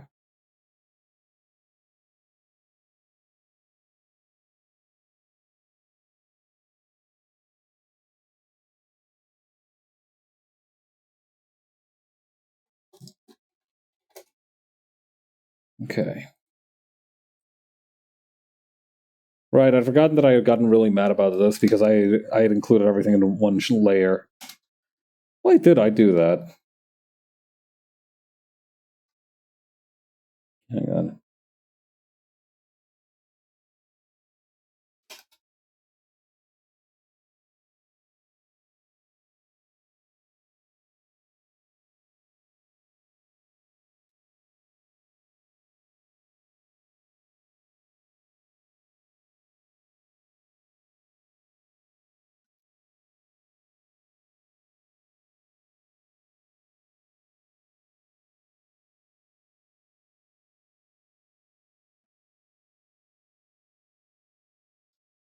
Okay, then add this.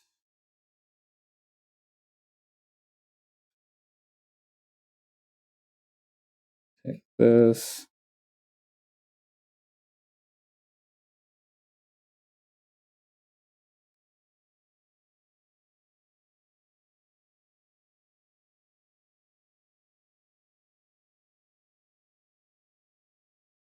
Oh, that's part of the lever. I see.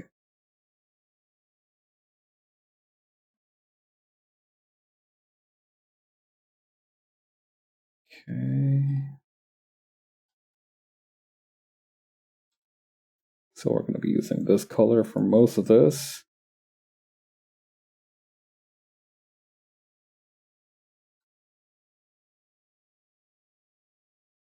I do think we've gotten some pretty exceptional expressions throughout the run of this comic. I feel very proud of the expressions that I've drawn.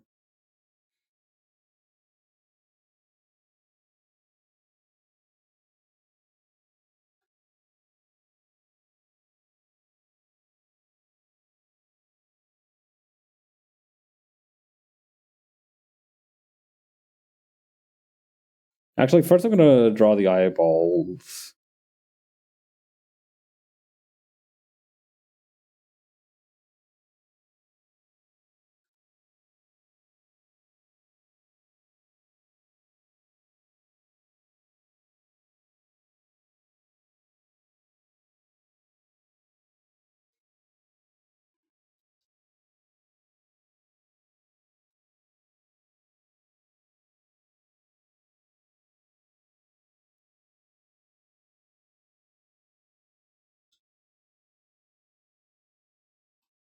Okay.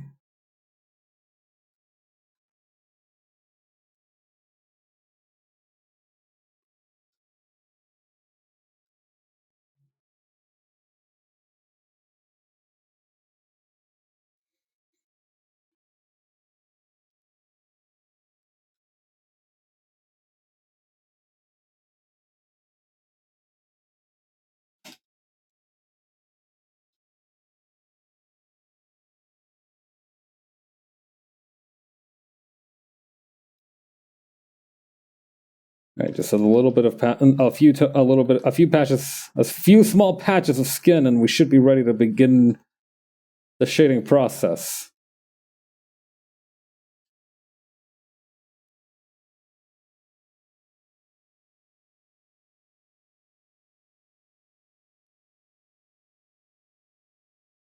Is that everything? I'm pretty sure that's everything.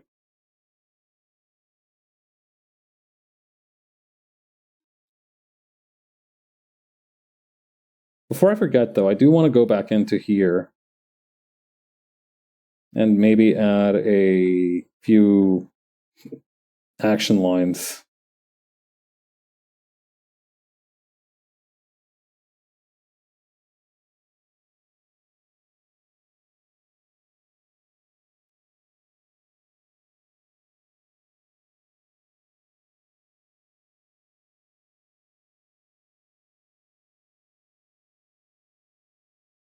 Maybe I can even go back to this layer here. Grab these little falling lines.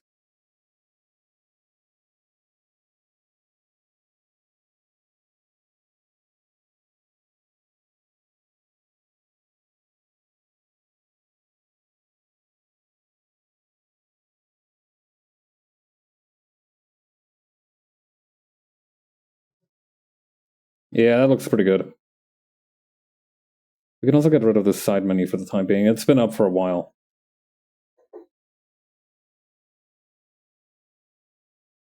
I'm also going to have to add some action lines here, but that's fine. Let's also go back and add a thing for the shading on the console, on the panel right here for the glove.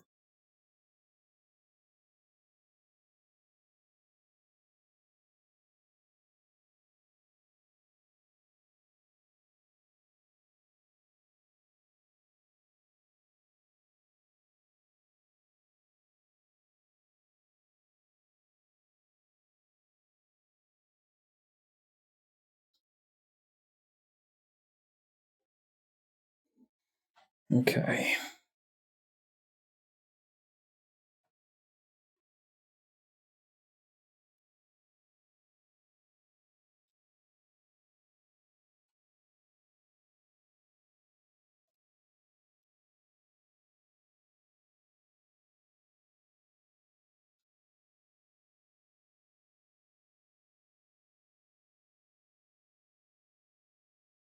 Okie dokie.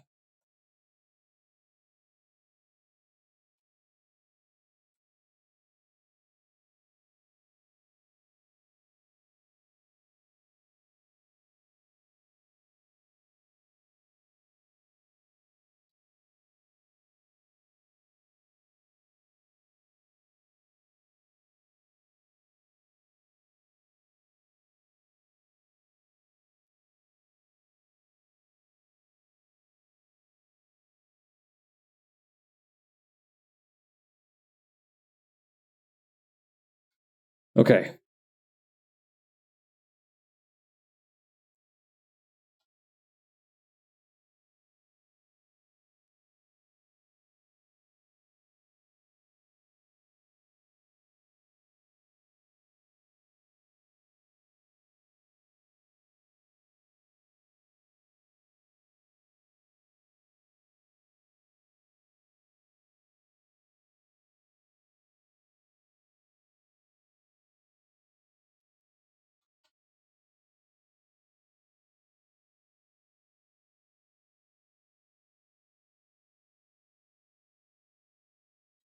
Okay, then I think a decent compromise is to go back and add a couple more here.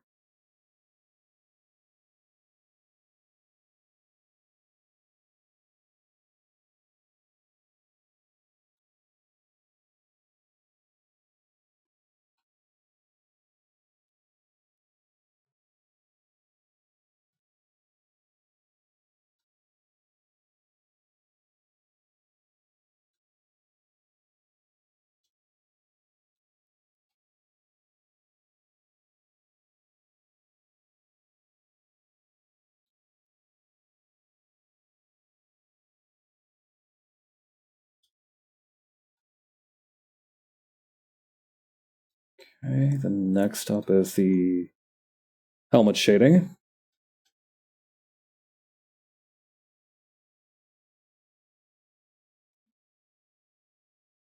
I'm not going to overcomplicate my life. I'm just going to add some solid shading back here.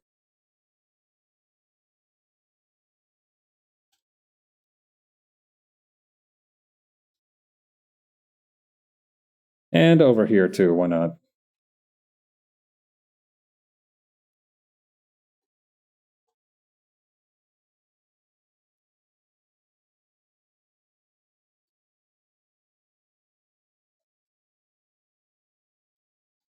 Those look pretty good.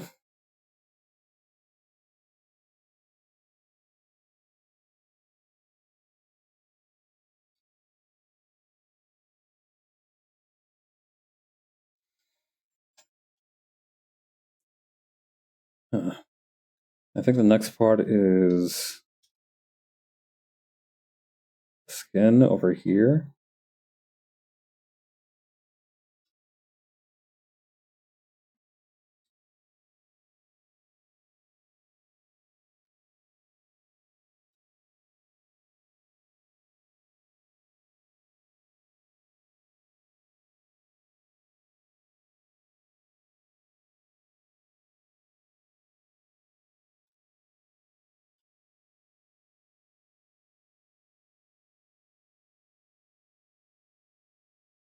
I think after that, I think the only thing that I might be forgetting is the goggles.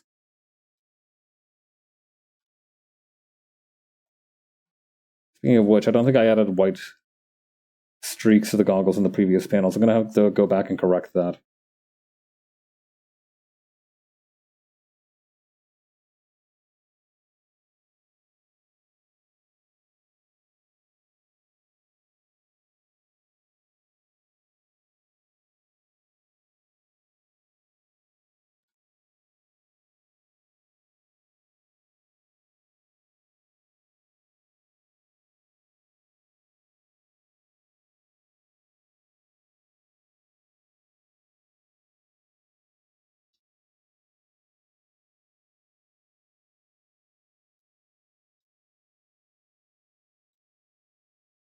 Okay, then over here.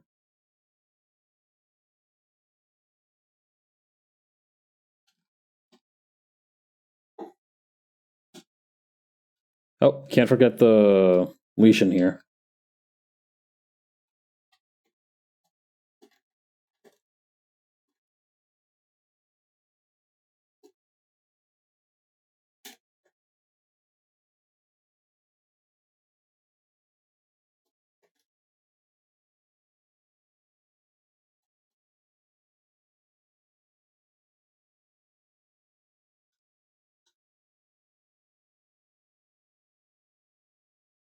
Okay, now we add some action lines.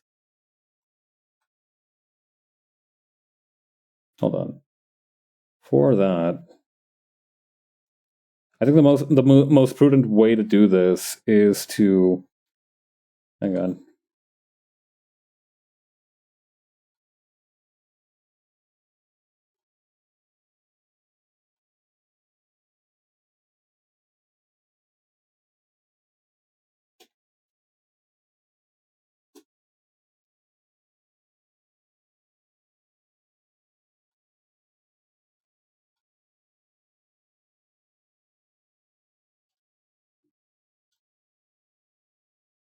Hang on.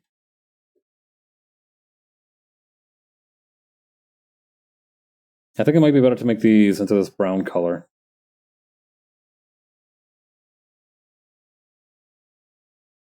Nope. May the old reliable stroke trick will be the thing that saves me here.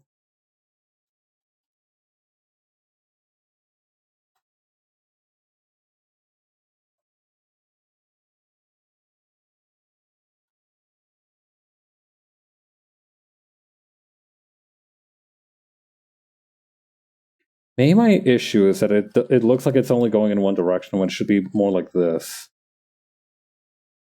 Like the ends of it are not sharp enough, like that. Yeah. Okay.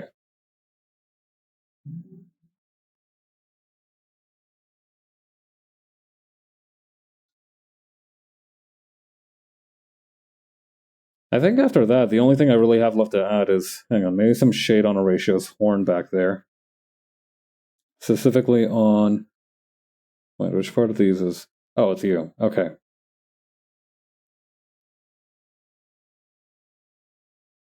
Specifically on the little cloth tarp part here.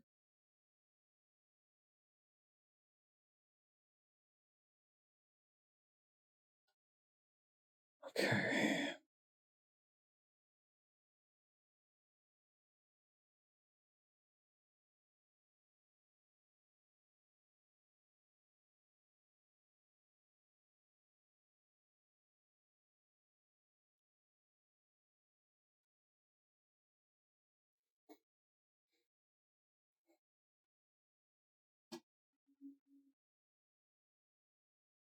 I think what's missing here as well is that in panel 3, or panel 4, I guess, technically, the impact doesn't feel as, well, impactful as I want it to be.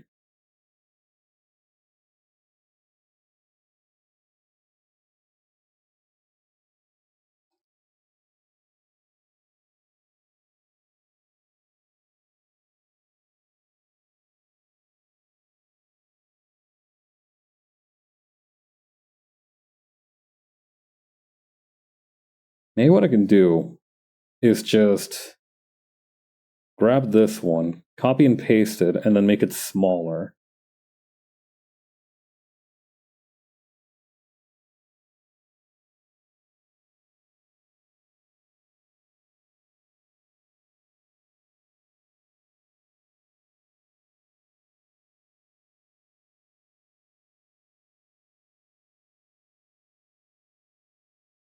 And then maybe even making this one a little bit bigger as well, and then adding that on top.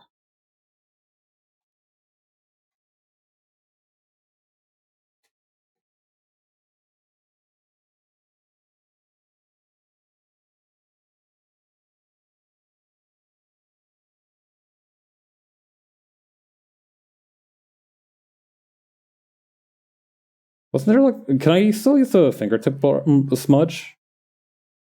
Ooh, that looks a little,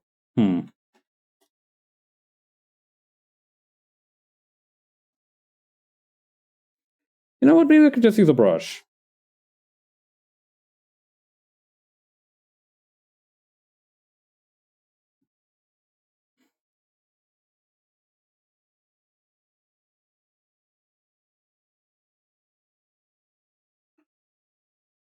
Okay.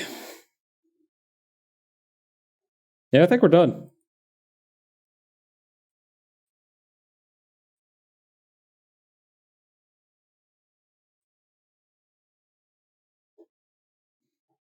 Not bad for a bag of rice, it must be said. All right. Final touch-ups, final touch-ups. I think just some stuff on the console here might be good. Like, for example, right here. Oh? Different part, maybe?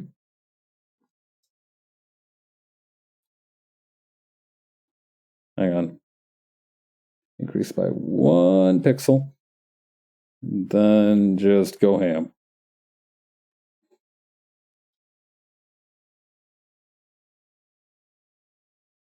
Okay.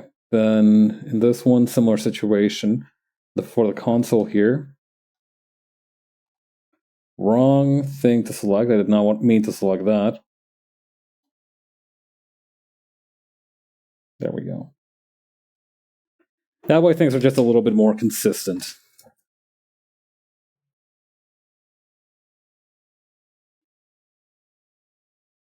All right, am I forgetting anything? Anything at all? Okay, I think we're good. Phew! All right, that is issue 2 of Hawk Starling done. Took way longer than I needed to, with way more effort than it required. And I was a huge baby about it the whole time, but it is done. That feels pretty good. You know, it's nice to know that I've left nothing undone. All right. All right, I'm going on vacation now. Everybody get out. Leave. Out of my house. Go. Go, go, go, go. I got a plane to catch and a bag to pack. I'll see you all later. Love you guys. Later. Bye.